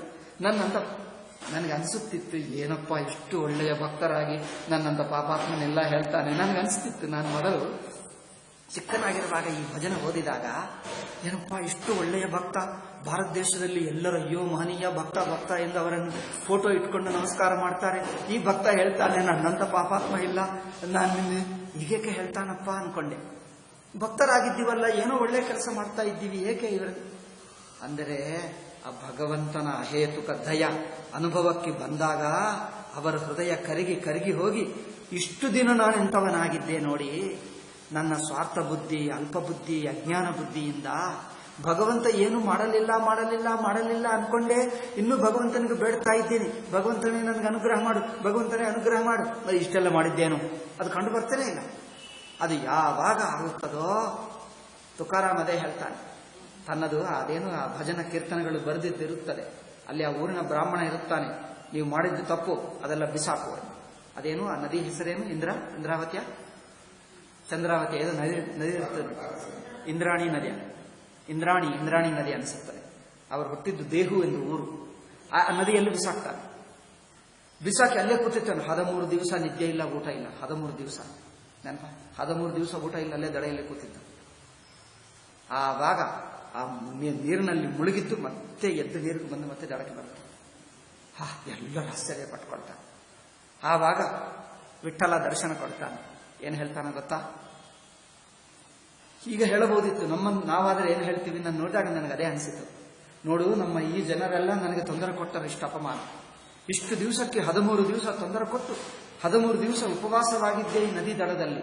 ಈಗ ಬಂದು ಇಷ್ಟು ಜನರಿಗೆ ಈಗ ಅದನ್ನು ತೋರಿಸು, ನಾನು ಭಕ್ತ ಎಂದು ಇವರಿಗೆ ನೀವು ಪ್ರೂವ್ ಮಾಡಿ. ಹಾಗೆ ಹೇಳಲಿಲ್ಲ. ಏನು ಹೇಳ್ತಾನೆ ಗೊತ್ತಾ? ನಿನಗೆ ತುಂಬಾ ತೊಂದರೆ ಕೊಟ್ಟೆ ಪ್ರಭು. ಹೇಳ್ತಾನೆ ನೋಡಿ ವಿಠಲ, ನನಗೋಸ್ಕರ ನೀವು ಅಲ್ಲಿಂದ ಬರಬೇಕಾಯಿತೆ. ನೀವು ಈ ಮನುಷ್ಯ ರೂಪ ಧರಿಸಿ ನನಗೆ ದರ್ಶನ ಕೊಡಬೇಕಾಯಿತು. ನಿನಗೆ ನಾನು ತುಂಬಾ ತೊಂದರೆ ಕೊಟ್ಟೆ, ಇದರಲ್ಲಿಯೂ ತೊಂದರೆ ಕೊಟ್ಟೆ ಅಂತ ಹೇಳ್ತಾನೆ ನೋಡಿ. ಆದ್ದರಿಂದ ಹೇಳ್ತಾನೆ, ನಾನು ಎಷ್ಟು ದುಷ್ಟ. ನನ್ನ ಎಲ್ಲರ ಎದುರಾಗಿ ನೀವು ದರ್ಶನ ಕೊಡಬೇಕು, ನಾನು ಭಕ್ತನೆಂದು ತೋರಿಸಿಕೊಳ್ಳಬೇಕೆಂದು ಇಷ್ಟು ಆಗ್ರಹ ಮಾಡಿದ್ದರೆ, ನನ್ನ ಆಗ್ರಹವನ್ನು ನೀವು ಪ್ರೂವ್ ಮಾಡಿದ್ದಿ, ರುಜುವಾತು ಮಾಡಿದ್ದೀವಿ. ನನ್ನ ಆಗ್ರಹವನ್ನು ಒಪ್ಪಿಕೊಂಡು ನಿಮ್ಗೆಲ್ಲರಿಗೂ ದರ್ಶನ ಕೊಟ್ಟಿದ್ದಿ. ಅಬ್ಬಾ, ನನ್ನ ದುರಾಗ್ರಹವನ್ನು ನೀವು ಸರಿ ಮಾಡಿದ್ದಿ ಅಪ್ಪ, ಸತ್ಯ ಮಾಡಿದ್ದಿ. ನನ್ನ ದುರಾಗ್ರಹಕ್ಕೋಸ್ಕರ ನೀವು ಬರಬೇಕೆ? ಅಯ್ಯೋ, ನಾನು ನಿಮಗೆ ಎಷ್ಟು ತೊಂದರೆ ಕೊಟ್ಟೆ. ಅವರಲ್ಲಿ ನೋಡಿ ಆ ವಿನಯ ನೋಡಿ. ಅದರಿಂದ ನಾನು ಕ್ರೂರ ಹೃದಯ, ಕಠೋರ ಹೃದಯ, ನನ್ನ ಹೃದಯವೇ ಕಠೋರವಿತ್ತು. ನೀವು ದಯ ತೋರಿಸ್ತಾ ಇದ್ದರೂ ನಾನು ಅರ್ಥವೇ ಮಾಡಿಕೊಂಡಿಲ್ಲ. ಅನುಗ್ರಹ ಮಾಡ್ತಾ ಇದ್ದೀವಿ, ಇನ್ನೂ ಮಾಡಲಿಲ್ಲ, ಇನ್ನೂ ಭಗವಂತನೇ ನೀವು ಎಲ್ಲರಿಗೂ ಭಕ್ತರಿಗೆ ಅನುಗ್ರಹ ಮಾಡ್ತೀವಿ, ನನಗೇಕೆ ಮಾಡಲಿಲ್ಲ ಎಂದು ಜಗಳ ಮಾಡುತ್ತಾರೆ, ಹಾಡು ಹಾಡ್ತಾರೆ, ಕೀರ್ತನ ಮಾಡ್ತಾರೆ. ಆ ಭಕ್ತನನ್ನು ಅನುಗ್ರಹಿಸಿದ್ದೀವಿ, ಇವರನ್ನು ಅನುಗ್ರಹಿಸಿ ನನಗೇಕೆ ಮಾಡಲಿಲ್ಲ? ಮಾಡ್ತಾ ಇದ್ದಾನಪ್ಪ, ನೀವು ನೋಡ್ತಾನೆ ಇಲ್ಲ, ಆದರೂ ಮಾಡಲಿಲ್ಲ. ಇದೆಲ್ಲ ಹೇಳಿ ಹೇಳಿ ಹೇಳಿ ಹೇಳಿ ಒಂದು ಮನಸ್ಸು ಶುದ್ಧವಾದಾಗ, ಅಯ್ಯೋ ನಾನು ತಪ್ಪು ಮಾಡಿದೆ, ಭಗವಂತ ಅನುಗ್ರಹ ಮಾಡ್ತಾನೆ ಇದ್ದಾನೆ ಎಂದು ಯಾವಾಗ ಗೊತ್ತಾಗ್ತದೋ ತುಂಬ ನಾಚಿಕೆ ಆಗ್ತದೆ. ಅಯ್ಯೋ ನಾನು ಭಗವಂತನನ್ನು ಎಷ್ಟು ಬೈದೆ, ನಾನು ಎಷ್ಟು ದುಷ್ಟ. ಆವಾಗ ನಾಚಿಕೆ ಬಂದು ನನ್ನಂಥ ಪಾಪಾತ್ಮನಿಲ್ಲ, ನೀವು ಎಲ್ಲ ಕೊಡ್ತಾ ಇದ್ದರೂ ನಾನು ಕೊಟ್ಟಿಲ್ಲ ಎಂದೇ ತಿಳ್ಕೊಂಡೆ ಎಂದು ಆ ನಾಚಿಕೆಯಿಂದ ಹೇಳ್ತಾನೆ, ಅಯ್ಯೋ ನಾನೇ ದುಷ್ಟ ಪಾಪಾತ್ಮ, ನೀವು ಅನುಗ್ರಹ ಮಾಡ್ತಾನೇ ಇದ್ದೀವಿ ಅಹೇತುಕ ದಯ. ಅದು ಹೇಳ್ಕೊಡ್ತಾನೆ ನೋಡಿ ಭಕ್ತರ ಬುದ್ಧಿ. ನೋಡಿ ಭಕ್ತರೆಲ್ಲ ಕೀರ್ತನೆಗಳು ನೋಡಿ ಹೀಗೆ ಹೇಳಿದೆ. ಎಲ್ಲ ಭಕ್ತರು ಇದೇ ಮಾತು ಹೇಳಿದರು, ಎಲ್ಲ ಭಕ್ತರು ಹೀಗೆ ಹೇಳ್ತಾರೆ. ನಾನು ಮೊದಲು ಓದಿದಾಗ ಅನಿಸಿತು, ಇಷ್ಟು ಭಕ್ತರು ಹೀಗೇಕೆ ಹೇಳ್ತಾರೆ, ಇಷ್ಟು ದೊಡ್ಡ ಭಕ್ತರಪ್ಪ ಏಕೆ ಹೇಳ್ತಾರೆ ಅನಿಸ್ತಿತ್ತು. ಅಯ್ಯೋ ನಂತರ ನೋಡಿದ್ದರೆ ಆ ಭಕ್ತರ ಹೃದಯ ನೋಡಿ, ಅದು ನಿಜ, ಅವರ ಭಾವ ನಿಜವಾಗಿದೆ. ನಾನು ಭಗವಂತನ ಅನುಗ್ರಹ ಆಗ್ತಾ ಇದೆ ಗೊತ್ತು ಮಾಡ್ತೇನೆ ಇಲ್ಲ. ನಾವು ಎಷ್ಟು ಕಠೋರ ಹೃದಯ ನೋಡಿ. ಅನುಗ್ರಹ ಮಾಡ್ತಾ ಇದ್ದರು, ಮಾಡಲಿಲ್ಲ, ಇನ್ನೂ ಮಾಡಲಿಲ್ಲ. ಇಷ್ಟು ಪುಣ್ಯ ಮಾಡಿದೆ, ಇನ್ನು ಮೇಲೆ ನೋಡಿ, ಇಷ್ಟು ಪುಣ್ಯ ಮಾಡಿದೆ, ನೀವೇ ಅನುಗ್ರಹ ಮಾಡಲಿಲ್ಲ. ಭಕ್ತ ಏನು ಹೇಳ್ತಾನೆ, ನನ್ನ ಪರವಾಗಿ ಇಷ್ಟು ಪುಣ್ಯ ಮಾಡಿದೆ, ಇಷ್ಟು ನಾಮಸ್ವರ. ನೀವೇನು ಹೇಳಿದ್ರಿ, ಒಂದು ಸಲ ನಾಮ ಮಾಡಿದರೆ ಸಾಕು ಅನುಗ್ರಹ ಮಾಡ್ತೀನಿ ಎಂದು. ಒಂದು ಸಲ ಅಲ್ಲ, 100 ದಿವಸ ಆಯಿತು, ಪ್ರತಿ ದಿವಸ 100 ಸಲ ಮಾಡಿದೆ, ಏನು ಅನುಗ್ರಹ ಎಲ್ಲಿ? ಈಗ ಮಾಡ್ತಾರೆ ಅವರು. ಪಾಪ ಒಂದು ಸಲಕ್ಕೆ ಅವರು ನೀವು 100 ಪಟ್ಟಕ್ಕಿಂತ ಹೆಚ್ಚು ಅನುಗ್ರಹ ಮಾಡಿದವರು ನೋಡ್ತಾನೆ ಇಲ್ಲ. ನಂತರ ನಿಜವಾದ ತಿಳುವಳಿಕೆ ಭಕ್ತಿ ಬಂದ ನಂತರ ಗೊತ್ತಾಗ್ತದೆ, ಹೌದಪ್ಪ ನೀವು ಅನುಗ್ರಹ ಮೊದಲಿನಿಂದ ಮಾಡಿದ್ದೀವಿ, ನಾನು ಗೊತ್ತು ಮಾಡಿಕೊಂಡಿಲ್ಲ. ನೀವು ಅನುಗ್ರಹ ಮಾಡಿದ್ದೀವಿ, ನಾನು ನೋಡಲಿಲ್ಲ, ನನಗೆ ಗೊತ್ತಾಗ್ತಾ ಇಲ್ಲ. ನನ್ನ ಬುದ್ಧಿ ಬಹಿರ್ಮುಖವಾಗಿದೆ, ಬುದ್ಧಿ ಸ್ವಾರ್ಥವಾಗಿದೆ, ಬುದ್ಧಿ ಮೂರ್ಖ ಆಗಿದೆ, ಗೊತ್ತಾಗ್ತಾ ಇಲ್ಲ. ದುರಾಗ್ರಹ ಇದೆ, ಗೊತ್ತಾಗಲಿಲ್ಲ. ಆ ಅನುಗ್ರಹ ಅನುಭವಕ್ಕೆ, ಅನುಗ್ರಹವನ್ನು ಗೊತ್ತು ಮಾಡಿಕೊಳ್ಳುವ ಹೃದಯ ಬೇಕು, ಅದಿಲ್ಲ. ಮಂದ ಬುದ್ಧಿಯಾಗಿದೆ, ಮಂಡು ಬುದ್ಧಿಯಾಗಿದೆ, ಅಲ್ಲವೇ? ನಂಬಾಗಿ ಬಿಟ್ಟಿದೆ, ಡಂಬಾಗಿ ಬಿಟ್ಟಿದೆ. ಅನುಗ್ರಹ ಮಾಡುತ್ತಿದ್ದರೂ ನೋಡ್ತಾನೆ ಇಲ್ಲ. ಆ ಮಗು ಬುದ್ಧಿ ಹಾಗೆ. ಅಮ್ಮ ಅಪ್ಪ ಆಡ್ಕೊಳ್ಳುವುದಕ್ಕೆ ಬೇಕಾದಷ್ಟು ವಸ್ತು ತಂದರು, ಇಲ್ಲ ನನಗದಿಲ್ಲ, ಅವ್ರ ಮನೆಯಲ್ಲಿದೆ, ನನಗದೇ ಬೇಕು. ಇಷ್ಟೆಲ್ಲ ಇದಪ್ಪ, ಅದಕ್ಕಿಂತ ಹೆಚ್ಚಿಂದು ಅಲ್ಲ, ನನಗದಿಲ್ಲ. ಏನು ಮಾಡಬೇಕು? ಭಗವಂತ ಅನುಗ್ರಹ ಮಾಡ್ತಾ ಇದ್ದರೂ ಇವನು ಮಾತ್ರ ಮಾಡಲಿಲ್ಲ ಎಂದು ಕಂಪ್ಲೇಂಟ್ ಮಾಡಿದ್ದರೆ ಪಾಪ ಭಗವಂತ ಅದೂ ಕೇಳ್ತಾನೆ. ನೀವು ಅನುಗ್ರಹ ಮಾಡಲಿಲ್ಲ, ನಾನು ಎಷ್ಟು ಭಜನೆ ಮಾಡಿದೆ, ಎಷ್ಟು ನಾಮಸ್ಮರಣ ಮಾಡಿದೆ, ಎಲ್ಲ ತಾನು ಮಾಡಿರುವ ಕೆಲಸ ಎಲ್ಲ ಹೇಳ್ಕೊಂಡು ಬೈಯುತ್ತಾನೆ ಭಗವಂತನನ್ನು. ಆದರೆ ಪಾಪ ಭಗವಂತ ನೋಡಿ ಎಲ್ಲ ಸಹಿಸಿಕೊಂಡು ಕೇಳ್ತಾನೆ. ಎಲ್ಲ ಮಾಡಿದ್ದರೂ ಮಾಡಲಿಲ್ಲ ಎಂದು ಹೇಳಿದ್ದರು ನನಗೆ ಅನಿಸುತ್ತಿತ್ತು, ಅಯ್ಯೋ ಭಗವಂತನನ್ನು ಮಾಡಲಿಲ್ಲ ಬೈಯುತ್ತಾ ಇದ್ದಾನೆ, ಅಯ್ಯೋ ಪಾಪ ಭಗವಂತನಿಗೆ ಬೇಜಾರಾಗಲಿಲ್ಲವ, ಇಷ್ಟು ಭಗವಂತನಿಗೆ ಮಾಡ್ತಾನೆ, ಪಾಪ ಭಗವಂತ ಏನು ತಿಳ್ಕೊಳ್ಳಲ್ಲ, ಪಾಪ ಎಲ್ಲ ಸಹಿಸ್ಕೊಳ್ತಾನೆ, ಭಕ್ತನು ಬೈದರೆಲ್ಲ ಸಹಿಸ್ಕೊಳ್ತಾನೆ. ನನಗೆ ಅನಿಸ್ತಿತ್ತು, ಅಯ್ಯೋ ಪಾಪ ಭಗವಂತನಿಗೆ ಬೇಜಾರಾಗಲ್ಲವ, ಈ ದುಷ್ಟ ಭಕ್ತ ಇಷ್ಟು ಮಾಡಿದರೂ ಮಾಡಲಿಲ್ಲನೇ ಹೇಳ್ತಾನೆ, ಪಾಪ ಅವನು ಬೇಜಾರು ಮಾಡ್ಕೊಳ್ಳಲ್ಲ. ಎಷ್ಟು ಬೈದರು ಆಯ್ತಪ್ಪ, ಮತ್ತೆ ಮಾಡ್ತಾನೆ ಇರ್ತಾನೆ. ಇವರಿಗೆ ಅರ್ಥವೇ ಆಗ್ತಾ ಇಲ್ಲ, ಮಕ್ಕಳಿಗೆ ಅರ್ಥವೇ ಆಗಲ್ಲ. ತಾಯಿ ತಂದೆ ಎಷ್ಟು ಪ್ರೀತಿ ಅವರಿಗೋಸ್ಕರ ಎಲ್ಲ ಅಪಮಾನಗಳು, ಎಲ್ಲ ಕಷ್ಟಗಳು ಎಲ್ಲ ಸಹಿಸಿಕೊಂಡು ಮಾಡ್ತಾರೆ. ಆದರೆ ಇವನು ಮಾಡಲಿಲ್ಲ ಅನ್ಸುತ್ತೆ, ನನಗೆ ಅದು ಬೇಕು ಇದು ಬೇಕು ಅಳುತ್ತಾನೆ ಹೊರತು ಕೊಟ್ಟಿದ್ದಕ್ಕೆ ಅವ್ರಿಗೆ ಬೇಲೆನೇ ಗೊತ್ತಾಗಲ್ಲ. ಏಕೆ? ಅವನು ಮೂರ್ಖ, ಬಾಲ. ಅವ್ರಿಗೆ ಏನು ಗೊತ್ತು? ಅವ್ರಿಗೆ ಗೊತ್ತಾದ್ರೆ ಬಾಲ ಆಗಲ್ಲ, ದೊಡ್ಡವನಾಗಿರ್ತಾನೆ. ಆ ಬುದ್ಧಿ ಇಲ್ಲ ಅಲ್ಲವೇ, ಅದೇ ಗೊತ್ತೇ ಆಗಲ್ಲ, ಹೇಳಿದರೂ ಗೊತ್ತಾಗಲ್ಲ. ನಾನು ಕೆಲವೊಮ್ಮೆ ಹೇಳಿದ್ದೀನಿ, ಪರವಾಗಿಲ್ಲ ಮಾಡಿ, ಅವರು ಹಿರಿಯನಾದ ನಂತರ, ಅವನು ತಾಯಿಯೋ ತಂದೆಯೋ ಆದ ನಂತರ ಅವರ ಮಕ್ಕಳು ಅವರನ್ನು ಹೊಡೆದರೆ, ಹಿಂಸೆ ಮಾಡಿದ್ದರೆ ಆವಾಗ ಗೊತ್ತಾಗ್ತದೆ, ನಾನು ನಮ್ಮ ಅಮ್ಮ ಅಪ್ಪಗೆ ಎಷ್ಟು ತೊಂದರೆ ಕೊಟ್ಟೆ, ಇದು ನೋಡಿ ನಾನು ಎಷ್ಟು ದುಷ್ಟನಾಗಿಬಿಟ್ಟೆ, ಇವರು ಮಾತ್ರ ನನಗೆ ಎಷ್ಟು ಮಾಡ್ತಾ ಇದ್ದಾರೆ, ಆವಾಗ ರಿಯಲೈಸ್ ಆಗ್ತದೆ. ಪರವಾಗಿಲ್ಲ, ನೀವು ಮಾಡಿದ್ದು ಮಾಡಿ ಪರವಾಗಿಲ್ಲ, ನೀವು ಶರೀರ ಬಿಟ್ಟ ನಂತರ ಅವ್ರಿಗೆ ರಿಯಲೈಸ್ ಆಗುತ್ತದೆ, ಇವರಿಗೆ ಗೊತ್ತಾಗಲ್ಲ ಬಿಡು. ಇವರು ಹೇಳ್ತಾರೆ, ಅವ್ರನ್ನ ನೋಡ್ತಾನೆ ಇಲ್ಲ, ಪರವಾಗಿಲ್ಲ, ನೀವು ಮಾಡುವುದು ಮನಸ್ಫೂರ್ತಿಯಾಗಿ ಮಾಡು, ಅವ್ರಿಗೆ ಗೊತ್ತಾಗ್ತದೆ, ಗೊತ್ತಾದಾಗ ಗೊತ್ತಾಗ್ತದೆ. ಕೆಲವರು ತಾಯಿ ತಂದೆ ಅನ್ಕೊಳ್ತಾರೆ, ಅಯ್ಯೋ ಇವರೆಲ್ಲ ಹೀಗೆ ಇದ್ದ, ಪರವಾಗಿಲ್ಲ, ನೀವು ಶರೀರ ಬಿಟ್ಟ ನಂತರ ಅವರಿಗೆ ನಿಮ್ಮ ವ್ಯಾಲ್ಯೂ ಗೊತ್ತಾಗ್ತದೆ, ನೀವು ಬದುಕಿರುವವರೆಗೂ ಗೊತ್ತಾಗಲ್ಲ, ಬದುಕಿರುವವರೆಗೂ ಬೆಲೆ ಗೊತ್ತಾಗಲ್ಲ. ನೀವು ಪ್ರಾಣ ಬಿಟ್ಟ ನಂತರನೂ ಇನ್ನೊಂದು 5 ವರ್ಷ 10 ವರ್ಷ ಆದ ನಂತರ, ಅಥವಾ ಅವರು ಮುದುಕನಾದಾಗ ಗೊತ್ತಾಗ್ತದ, ಅಯ್ಯೋ ನಾನು ಅಮ್ಮ ಅಪ್ಪಗೆ ಎಷ್ಟು ತೊಂದರೆ ಕೊಟ್ಟೆ, ಈಗ ನನಗೆ ಗೊತ್ತಾಯ್ತು. ಯಾವಾಗಲೂ ಒಂದ್ಸಲ ಗೊತ್ತಾಗ್ತದೆ ಅಲ್ಲವೇ? ಅದು ಗೊತ್ತು ಮಾಡುವ ತಿಳುವಳಿಕೆ ಬೇಕು. ಆದ್ದರಿಂದ ಪಾಪ ಭಗವಂತ ಎಲ್ಲ ಬಯಸ್ಕೊಂಡು ಅನುಗ್ರಹ ಮಾಡ್ತಾ ಇದ್ದಾನೆ. ಭಕ್ತರಂದ್ರೆ ಮನುಷ್ಯರು, ಜೀವರು ಗೊತ್ತೇ ಆಗ್ತಾ ಇಲ್ಲ, ಭಗವಂತ ನನಗೆ ಮಾಡಲಿಲ್ಲನೇ ಇದೆ. ಎಷ್ಟು ಸಹನಶೀಲತೆ ಇದೆ ಭಗವಂತನಿಗೆ ನೋಡಿದ್ದೀರಾ? ಅದು ಗೊತ್ತಾದ ನಂತರ ತುಕಾರಾಮ್ ಹೇಳ್ತಾನೆ, ಅಯ್ಯೋ ಅಯ್ಯೋ ಅಯ್ಯೋ ನಿನ್ನ ದಯ ನೋಡು. ಅವರು ಹೇಳ್ತಾನೆ, ವಿಠ್ಠಲ ನಿನಗೆ ಎಷ್ಟು ದಯ. ನನ್ನಂತ ಅಲ್ಪನು ದುರಾಗ್ರಹ ಮಾಡಿ ನದಿ ದಡದಲ್ಲಿ ಕುಳಿತುಕೊಂಡು ಇದು ಆಗಬೇಕು ಎಂದು ಕುಳಿತಿದ್ದರೆ ನೀವು ಅನ್ಕೊಂಡಿದ್ದೀವಿ ಸುಮ್ಮನೆ ದುರಾಗ್ರಹ ಮಾಡ್ತಾ ಇದ್ದಾನೆ, ಮನೆಗೆ ಹೋಗ್ತಾನೆ ಅನ್ಕೊಂಡಿದ್ದೀವಿ. 13 ದಿವಸ ನಿನಗೆ ಹಿಂಸೆ ಮಾಡಿದೆ. ಆಯಿತು, ಅದೇನೋ ಅಂತಾರೆ ಆಗ್ರಹ, ಛಲ ಹೇಳ್ತಾರೆ, ಆಗ್ರಹ ಹೇಳ್ತಾರೆ. ಕೊನೆಗೂ ನನ್ನ ಆಗ್ರಹ ನಾನೇ ಗೆದ್ದೆ. ನೀವು ಪಾಪ ದಯದಿಂದ ಕರಗಿ ಬಂದು ನನ್ನ ನದಿಯಲ್ಲಿ ಹಾಕಿದ್ದೆಲ್ಲ ತಂದು ಕೊಟ್ಟಿದ್ದೀವಿ, ನೀವು ದರ್ಶನ ಕೊಟ್ಟಿದ್ದೀವಿ. ಕೊನೆಗೂ ನೀವು ಆಗ್ರಹ ಬಿಟ್ಟು ಮತ್ತೆ ನನಗೋಸ್ಕರ ದರ್ಶನ ಕೊಟ್ಟಿದ್ದೀವಿ. ಕೊನೆಗೂ ನನ್ನ ಆಗ್ರಹವೇ ಗೆದ್ದಿತೆ, ನನ್ನ ಮೂರ್ಖತನವೇ ಗೆದ್ದಿತೆ, ನಿಮ್ಮ ಸಜ್ಜನತ ಏನು ಗೆಲ್ಲಲಿಲ್ಲ ಪ್ರಭು. ನೋಡಿ, ಕೊನೆಗೂ ನಿಮ್ಮ ದಯ ಎಂಥದ್ದಂದ್ರೆ ನನ್ನ ಮೂರ್ಖನನ್ನೇ ಗೆಲ್ಲಿಸಿದ್ದಿ ನೀನು. ಆ ತುಕಾರಾಮ್ ಹೇಳಿದ್ದೆ ನೋಡು, ನನ್ನ ದುರಾಗ್ರಹ ನನ್ನ ಮೂರ್ಖನನ್ನೇ ಗೆಲ್ಲಿಸಿದ್ದಿ, ನಿನ್ನ ಎಂಥ ದಯ. ಹೇಗಾದರೂ ನೀನೇ ಸಾಟಿ, ನಿನ್ನ ಸಮಾನ ಯಾರೂ ಇಲ್ಲ. ನಾವು ಎಷ್ಟು ಭಕ್ತಿ ಮಾಡಿದ್ದರೂ ನಾವು ಮೂರ್ಖರೇ. ಅದಕ್ಕೋಸ್ಕರ ಹೇಳ್ತಾನೆ, ನಾವು ಎಷ್ಟು ಭಕ್ತ ಹೇಳ್ಕೊಂಡರೂ ನಾನು ಅಜ್ಞಾನಿ, ಮೂರ್ಖನೇ. ಇದಕ್ಕಿಂತ ದೊಡ್ಡತನ ನಿನ್ನದು ನೋಡು, ಅದು ಹೇಳ್ತಾನೆ. ಅದು ನೋಡಿ, ಇದೆಲ್ಲ ಭಕ್ತರ ಹೃದಯ.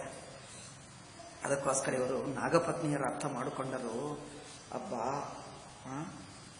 ನಿನ್ನ ದಯ ನೋಡಿ ಎಷ್ಟು ಇದೆ, ನಮಗೆ ಅರ್ಥವಾಗಲಿಲ್ಲ ಇಷ್ಟು ದಿವಸ. ನಾವು ಈ ನಾಗಸರ್ಪದ ಜನ್ಮ ಮಾಡಿ ನಮಗೆ ಇಷ್ಟು ಕಷ್ಟದಲ್ಲಿದ್ದರೂ, ಇಷ್ಟು ದುಷ್ಟರಾಗಿದ್ದರೂ ಅನುಗ್ರಹಕ್ಕೆ ಬಂದಿದ್ದೀವಿ. ಆಯಿತು, ನನಾಕ ಪೃಷ್ಟಂ ನ ಚ ಸಾರ್ವಭೌಮಂ ನ ಪಾರಮೇಷ್ಟ ತದೇವ ನಾಥಾಪ ದುರಾಪ ಮನ್ಯೈಸ್ತಮೋ ಜನಿ ಕ್ರೋಧವಶೋಪ್ಯಹೀಶಃ ಸಂಸಾರ ಚಕ್ರೇ ಭ್ರಮತ ಶರೀರಿಣೋ. ಈ ಸಂಸಾರ ಚಕ್ರದಲ್ಲಿ ತಿರುಗುತ್ತಾ ಏನೋ ಆಗಿರುವ ಜನ್ಮ ಅನೇಕ ಜನ್ಮಗಳು ಬರುತ್ತೆ. ಯದಿಚ್ಛತ ಸ್ಯಾತ್ ವಿಭವ ಸಮಕ್ಷಃ. ನಿಮ್ಮ ಸಂಕಲ್ಪವಿದ್ದರೆ, ನಿಮ್ಮ ದಯ ಇದ್ದರೆ ಎಲ್ಲ ಬರ್ತದೆ, ಯಾವುದಾದರೂ ಬರುತ್ತದೆ. ಅಂಥದ್ದು ನಿಮ್ಮ ಒಂದು ಚೂರು. ಅದಕ್ಕೋಸ್ಕರ ಹೇಳ್ತಾರೆ, ನಿಮ್ಮ ಅನಂತ ದಯವೂ ಬೇಡ, ಒಂದು ಚೂರು, ಒಂದು ಹನಿ ಇದ್ದರೂ ಸಾಕು. ನೀವು ಸಮುದ್ರ ಅಷ್ಟು, ಒಂದು ಹನಿ ಇದ್ದರೂ ಸಾಕು, ನಮ್ಮ ಜನ್ಮ ಧನ್ಯವಾಗಿ ಬಿಡ್ತದೆ. ನಮಸ್ತುಭ್ಯಂ ಭಗವತೆ. ಇದೆಲ್ಲ ಭಗವಂತನ ದಯೆಯನ್ನು ನೋಡಿ. ಈಗ ಸ್ವಲ್ಪ ಭಗವಂತನ ಜ್ಞಾನ ಶಕ್ತಿ, ಭಗವಂತನ ಶಕ್ತಿಯನ್ನು ಪ್ರಶಂಸೆ ಮಾಡ್ತಾರೆ. ಓಂ ನಮಸ್ತುಭ್ಯಂ ಭಗವತೆ ಪುರುಷಾಯ ಮಹಾತ್ಮನೇ. ಪರಮಪುರುಷ, ಪರಮಾತ್ಮ, ಮಹಾತ್ಮ, ಭೂತಾವಾಸಾಯ, ಸಕಲ ಪ್ರಾಣಿಗಳಲ್ಲಿ ವ್ಯಾಪಕವಾಗಿ ಸ್ವಲ್ಪ ವೇದಾಂತ ಮಾತುಗಳು ಹೇಳ್ತಾನೆ. ಭೂತಾಯ ಪರಾಯ ಪರಮಾತ್ಮನೇ.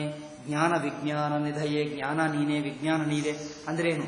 ಜನರಲ್ಲಿ ಯಾವ ಬಗೆಗಳ ಜ್ಞಾನಗಳಿವೆಯೋ, ಎಷ್ಟೆಷ್ಟು ಬಗೆಗಳ ಜ್ಞಾನ, ಸೈನ್ಸ್ಗಳಿವೆ ನೋಡಿ.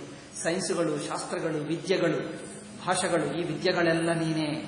ಎಲ್ಲಾ ವಿದ್ಯೆಗಳಿಗೆ ಮೂಲ ಸ್ವರೂಪ ನೀನೇ, ಸಮುದ್ರ ನೀನೇ. ನಿನ್ನ ಸಮುದ್ರದಿಂದ ಒಂದು ಚೂರು ಕಲಿತುಕೊಂಡು ನಾನು ವಿದ್ವಾಂಸ, ನಾನು ಪಂಡಿತ, ನಾನು ಇಷ್ಟನ್ನು ಜನರು ಹೇಳ್ಕೊಳ್ತಾರೆ. ಜನರಲ್ಲಿ ಏನು ಒಂದು ಚೂರು ಇದೆಯೋ ಸಮುದ್ರವೆಲ್ಲ ಪರಮಾತ್ಮ. ಶಕ್ತಿ ಎಲ್ಲ, ಜ್ಞಾನವೆಲ್ಲ ಅವಂದೇ. ನಮಗೆ ಒಂದು ಚೂರು ಜ್ಞಾನ ಬಂದರೆ ನಾನಿಷ್ಟು ದೊಡ್ಡ ಪಂಡಿತ ಎಂದು ಜನರು ಹೇಳ್ಕೊಡ್ತಾರೆ. ಜ್ಞಾನ ವಿಜ್ಞಾನ ನಿಧಯೇ ಬ್ರಹ್ಮಣೇನಂತ ಶಕ್ತಯೇ. ಎಲ್ಲ ಶಕ್ತಿ ನಿನ್ನದೇ. ಸೃಷ್ಟಿ ಸ್ಥಿತಿ ಲಯ ಕಾರಕ ಅಂದ್ರೇನು? ಪ್ರಪಂಚದಲ್ಲಿ ಯಾರ ಕೈಯಲ್ಲಿ ಎಷ್ಟು ಶಕ್ತಿ ಇದೆಯೋ ನಮ್ಮ ಶಕ್ತಿ ಎಲ್ಲ ಅವತ್ತೇ. ಸ್ಥಿತಿಕರ್ತ ಅಂದ್ರೇನು? ನೀವು ಕುಳಿತಿದ್ದರೆ, ನಿಂತಿದ್ದರೆ, ಮಾತಾಡಿದ್ದರೆ, ಏನು ಮಾಡಿದ್ದರೋ ನಮ್ಮಲ್ಲಿ ಏನೇನು ಶಕ್ತಿ ಇರುತ್ತದೋ ನಮ್ಮ ಶಕ್ತಿ ಎಲ್ಲ ಒಂದೇ. ಮರ ಅವರ ಶಕ್ತಿ ಎಷ್ಟಿದೆ ನೋಡಿ. ಅನಂತ ಶಕ್ತಿಯಲ್ಲಿ ನಮ್ಮದು ಇಷ್ಟು ಶಕ್ತಿ ಅಷ್ಟೇ ಅಲ್ಪ. ಅಗುಣಾಯ ಅವಿಕಾರಾಯ ನಮಸ್ತೆ ಅಪ್ರಾಕೃತಾಯ ಚ. ನೀವು ಎಲ್ಲ ಗುಣಗಳು ನೀನೇ, ಗುಣಗಳಿಗೆ ಅತೀತ ನೀನು. ಗುಣಗಳೆಲ್ಲ ನಿಮ್ಮ ಕೈಯಲ್ಲಿರುತ್ತವೆ. ನಮಸ್ತೆ ಅಪ್ರಾಕೃತಾಯ ಚ. ಪ್ರಕೃತಿ ನಿನ್ನ ಕೈಯಲ್ಲೇ ಇರುತ್ತದೆ. ಅಂದರೆ ಪ್ರಕೃತಿಯೆಲ್ಲ ನಿನ್ನ ಮಹಿಮೆ, ನೀನು ಮಾತ್ರ ಪ್ರಕೃತಿಗೆ ಅತೀತ. ಭೂತಮ ಕಾಲಾಯ ಕಾಲನಾಭಾಯ. ಕಾಲ ನೀನೆ, ಭೂತ ಭವಿಷ್ಯದ ವರ್ತಮಾನ ಕಾಲ ನೀನೆ. ನೋಡಿ, ಕಾಲ ನೋಡಿದರೆ ಭಗವದ್ಭಾವ ಅನಿಸುತ್ತದೆ ನಮಗೆ. ಮಧ್ಯಾಹ್ನ ಕಾಲ, ಪ್ರಾತಃ ಕಾಲ, ಸಂಧ್ಯಾಕಾಲ, 1 ದಿವಸ, 2 ದಿವಸ. ನೋಡಿ ಎಷ್ಟು ದಿವಸದಿಂದ ನಾವು ಬದುಕುತ್ತಾ ಇದ್ದೀವಿ. 1 ವರ್ಷ, 2 ವರ್ಷ, 3 ವರ್ಷ, 5 ವರ್ಷ, 10 ವರ್ಷ. ಇದೆಲ್ಲ ಏನಪ್ಪ? ಈ ಕಾಲ ಎಂಬುದು ಏನೂ ಆಶ್ಚರ್ಯವಲ್ಲವ? ಇದೆಲ್ಲ ಭಗವಂತನ ರೂಪವೇ. ಅನೇಕ ವರ್ಷಗಟ್ಟಲ ಕಾಲ ನಡೆಯುತ್ತಾ ಇದೆ. ಈ ಕಾಲದ ಒಳಗೆ ನಾವು ಹುಟ್ಟಿ, ನಾವು ಬೆಳೆದು ಕಾಲದಲ್ಲೇ ಬೆಳೆಯುತ್ತಾ ಇದ್ದೀವಿ, ಕಾಲದಲ್ಲೇ ಬದುಕುತ್ತಾ ಇದ್ದೀವಿ. ನಾವು ಪ್ರಾಣ ಬಿಟ್ಟ ನಂತರನೂ ಕಾಲ ನಡೆಯುತ್ತದೆ. ಈ ಕಾಲವೆಲ್ಲ ಏನು ಆಶ್ಚರ್ಯ ಅಲ್ಲವೇ? ಕಾಲಸ್ವರೂಪ ನೀನೆ. ಕಾಲದಲ್ಲಿರುವಂತ ಇಷ್ಟೊತ್ತು ಹೇಳ್ತೀವಲ್ಲ, ಇದೆಲ್ಲ ಕಾಲ ಭಗವಂತನೇ. ಕಾಲಸ್ವರೂಪ ತಾನೇ, ಕಾಲಕ್ಕೆ ಮೂಲ, ಕಾಲಾತೀತ. ಇಲ್ಲಿ ನೋಡಿ, ಕಾಲಾತೀತಕ್ಕೆ ಏನು ಹೇಳ್ತಾನೆ? ಕಾಲನಾಭಾಯ, ಕಾಲಕ್ಕೆ ನಾಭಿ ಅಂದ್ರೆ ಮೂಲ, ಆಧಾರ ನೀನೇ. ಕಾಲಾಯ ಕಾಲನಾಭಾಯ ಕಾಲಾವಯವ ಸಾಕ್ಷಿಣೇ, ಎಲ್ಲ ಕಾಲದ ಸಾಕ್ಷಿ ನೀನೆ. ಮೊದಲೇ ಹೇಳ್ತೀನಲ್ಲ, ಸ್ವಲ್ಪ ವೇದಾಂತ ಸ್ತುತಿ. ಕಾಲಕ್ಕೆ ಸಾಕ್ಷಿ ನೀನೆ ಅಂದರೆ ಏನು? ಕಾಲಕ್ಕೆ ಸಾಕ್ಷಿ ಅಂದರೆ ಕಾಲಕ್ಕೆ ಒಳಗಾಗಲ್ಲ. ಕಾಲ ತನ್ನಿಂದಲೇ ಹುಟ್ಟುತ್ತದೆ, ತಾನು ಕಾಲದಲ್ಲಿ ಇಲ್ಲ. ಅಂದರೆ ನಾವು ಹೇಗೆ ಕಾಲಕ್ಕೆ ಒಳಗಾಗಿ ಹುಟ್ಟಿ ಬೆಳೆದು ಸತ್ತು ಹೋಗ್ತಾ ಇದ್ದೀವೋ ಹಾಗೆ ಕಾಲದ ಅಧೀನವಿಲ್ಲ, ಕಾಲಕ್ಕೆ ಸ್ವತಂತ್ರವಾಗಿರುತ್ತಾನೆ ಭಗವಂತ. ವಿಶ್ವಾಯ ತದುಪದ್ರಷ್ಟೇ ತತ್ಕರ್ತೃ ವಿಶ್ವಹೇತವೇ. ವಿಶ್ವಕ್ಕೆ ದ್ರಷ್ಟ, ಇದೆಲ್ಲ ನೋಡುವನು ತಾನೆ. ತತ್ಕರ್ತ ತಾನೆ, ವಿಶ್ವಹೇತು ತಾನೆ. ಭೂತ ಮಾತ್ರೇಂದ್ರಿಯ ಪ್ರಾಣ ಮನೋಬುದ್ಧ್ಯಾಶಯಾತ್ಮನೆ. ಈ ಪಂಚಭೂತಗಳು, ಇಂದ್ರಿಯಗಳು, ನಮ್ಮ ಇಂದ್ರಿಯಗಳೆಲ್ಲ ಅವರಿಂದಲೇ ನಡೆಯುತ್ತಾ ಇದೆ. ಕಣ್ಣು ನೋಡ್ತಾ ಇದೆ, ಕಿವಿ ಕೇಳ್ತಾ ಇದೆ, ಕೈ ಆಡ್ತಾ ಇದೆ, ಬಾಯಿ ಮಾತಾಡ್ತಾ ಇದೆ, ಕಿವಿ ಕೇಳಿಸ್ತಾ ಇದೆ. ಭಗವಂತನ ಶಕ್ತಿ. ಇಲ್ಲದಿದ್ದರೆ ಹೇಗೆ ಕೇಳ್ತದಪ್ಪ? ಕಿವಿಗೆ ಕೇಳುವ ಶಕ್ತಿ ಇದೆ ಭಗವಂತನೇ. ಬಾಯಿ ಮಾತಾಡ್ತಾ ಇದೆ ನೋಡಿ, ಮನಸ್ಸು ಯೋಚನೆ ಮಾಡ್ತಾ ಇದೆ, ಇದೆಲ್ಲ ಅವರದೇ ಅನುಗ್ರಹ. ಭೂತ ಮಾತ್ರೇಂದ್ರಿಯ ಪ್ರಾಣ ಮನೋಬುದ್ಧ್ಯಾಶಯಾತ್ಮನೆ. ನಮ್ಮ ಮನಸ್ಸು, ಬುದ್ಧಿ ಯೋಚನೆ ಮಾಡ್ತಾ ಇದೆ, ಮನಸ್ಸಿಗೂ ಫೀಲಿಂಗ್ ಇದೆ, ಇದೆಲ್ಲ ಅವರದೇ, ಅವರು ಕೊಟ್ಟಿರುವ ಶಕ್ತಿ. ಇಲ್ಲದಿದ್ದರೆ ನಮಗೇನು ಶಕ್ತಿ? ಆತ್ಮನೆ. ಇಲ್ಲ, ಭಗವಂತ ನಮ್ಮಲ್ಲಿರುವ ಆ ಪ್ರೇಮ ಮಾಡುವ ಶಕ್ತಿಯನ್ನು ಕಿತ್ತುಕೊಂಡರೆ ನಮಗೆ ಹೃದಯವೂ ಇರುತ್ತಿರಲಿಲ್ಲ. ಭಗವಂತನ ಭಕ್ತಿನೇ ಅರ್ಥ ಮಾಡಿಕೊಳ್ಳುವ ಸಾಮರ್ಥ್ಯವಿರುತ್ತಿರಲಿಲ್ಲ. ಒಬ್ಬ ಮನುಷ್ಯನನ್ನು ಪ್ರೇಮಿಸುವ ಶಕ್ತಿ ಇರುತ್ತಿರಲಿಲ್ಲ. ಇಷ್ಟಾದರೂ ಹೃದಯ ಇದೆ. ಇದು ಇಲ್ಲದಿದ್ದರೆ ಕಲ್ಲು ಹಾಗೆ, ಏನದು ಪ್ರಾಣಿ ಹಾಗನೋ ಅಥವಾ ಮರಗಿಡ ಹಾಗೆ ಇರುತ್ತಿದ್ವಿ, ಏನು ಫೀಲಿಂಗ್ ಇಲ್ಲ, ಹಾಗೇ ಕೂತಿರುವ. ಹುಚ್ಚಾಗಿ ಹುಟ್ಟುತ್ತಾರೆ ಕೆಲವರು ನೋಡಿ, ಯಾವ ಫೀಲಿಂಗ್ ಇಲ್ಲ, ಹೀಗೆ ಇರ್ತಾರೆ. ಪ್ರೇತ ಜನ್ಮ ಇರುತ್ತದೆ ನೋಡಿ, ಊಟ ಸಿಗಲ್ಲ, ಮಧ್ಯದಲ್ಲಿರುತ್ತಾನೆ, ಹಸಿವಾಗ್ತದೆ, ಆಗ್ತದೆ, ಏನೋ ತಿನ್ನಬೇಕು, ಎಲ್ಲೋ ಹೋಗಬೇಕು, ಏನು ಹೋಗಕ್ಕಾಗಲ್ಲ, ಸಿಕ್ಕಾಕೊಂಡು ಬಿಡ್ತಾನೆ. ಪ್ರೇತ ಜನ್ಮ. ನಮಗೆ ಮನುಷ್ಯ ಜನ್ಮ ಇದೆ, ಇಷ್ಟಾದರೂ ಅನುಗ್ರಹವಿದೆ. ಮನಸ್ಸು ಇದೆ, ಮನಸ್ಸಿಗೆ ಬುದ್ಧಿ ಯೋಚನೆ ಇದೆ, ಮನಸ್ಸಿಗೆ ಫೀಲಿಂಗ್ ಇದೆ, ಫೀಲಿಂಗ್ಗೆ ಜನರು, ಸಮಾಜ, ವಸ್ತುಗಳು ಇದೆ, ಏನೋ ಇದೆ. ಭಗವಂತನ ಕಥಾ ಕೇಳುವಕ್ಕೆ ಸಿಕ್ಕಿದೆ, ಇನ್ನೇನು ಬೇಕಪ್ಪ? ಇಷ್ಟಾದರೆ ಅನುಗ್ರಹ ಇದೆ ನೋಡಿ. ತ್ರಿಗುಣೇನಾಭಿಮಾನೇನ ಗೂಢಸ್ವಾತ್ಮಾನುಭೂತಯೇ. ಈ ತ್ರಿಗುಣವೆಲ್ಲ ನೀನೆ. ನಮೋನಂತಾಯ ಸೂಕ್ಷ್ಮಾಯ ಕೂಟಸ್ಥಾಯ ವಿಪಸ್ಥಿತಿ. ಅನಂತ ನೀನೆ, ಕೂಟಸ್ಥ ನೀನೆ, ಸೂಕ್ಷ್ಮ ನೀನೆ. ಇದೆಲ್ಲ ವೇದಾಂತ ಮಾತುಗಳು. ನಾನಾವಾದ ಅನುರೋಧಾಯ. ನೋಡಿ, ಬಗೆ ಬಗೆ ಸಂಪ್ರದಾಯಗಳು. ಕೆಲವರು ದ್ವೈತ ಹೇಳ್ತಾರೆ, ವಿಶಿಷ್ಟಾದ್ವೈತ ಹೇಳ್ತಾರೆ, ಅದ್ವೈತ ಹೇಳ್ತಾರೆ. ಕೆಲವರು ವಿಷ್ಣು ಹೇಳ್ತಾರೆ, ಕೃಷ್ಣ ಹೇಳ್ತಾರೆ, ರಾಮ ಹೇಳ್ತಾರೆ, ಶಿವ, ದೇವಿ.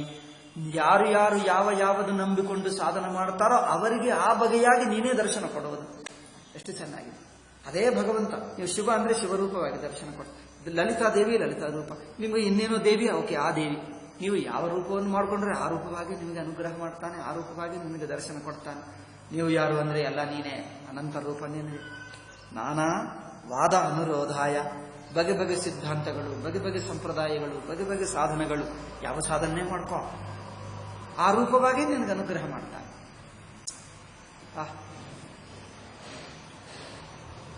ಕೆಲವರು ಭೈರವ ಎಂದು ಪೂಜೆ ಮಾಡ್ತಾನೆ, ಕೆಲವರು ಶಿವ ಎಂದು ಮಾಡ್ತಾರೆ, ಕೆಲವರು ವಿನಾಯಕ ಎಂದು ಮಾಡ್ತಾರೆ, ಕೆಲವರು ಸುಬ್ರಹ್ಮಣ್ಯ. ಆಯ್ತು, ನಿಮ್ಮ ಸುಬ್ರಹ್ಮಣ್ಯ ರೂಪವಾಗಿ ದರ್ಶನ ಕೊಡ್ತಾನೆ. ಅವನು ಸುಬ್ರಹ್ಮಣ್ಯ ತಾನೇ, ಇನ್ನು ಯಾರು? ಎಲ್ಲರೂ ಅವನೇ. ಯಾರಿಗೆ ಹೇಗೆ ಅಂದ್ರೆ ಹೇಗಿಷ್ಟವೋ ಹಾಗೆ ಮಾಡ್ತಾನೆ.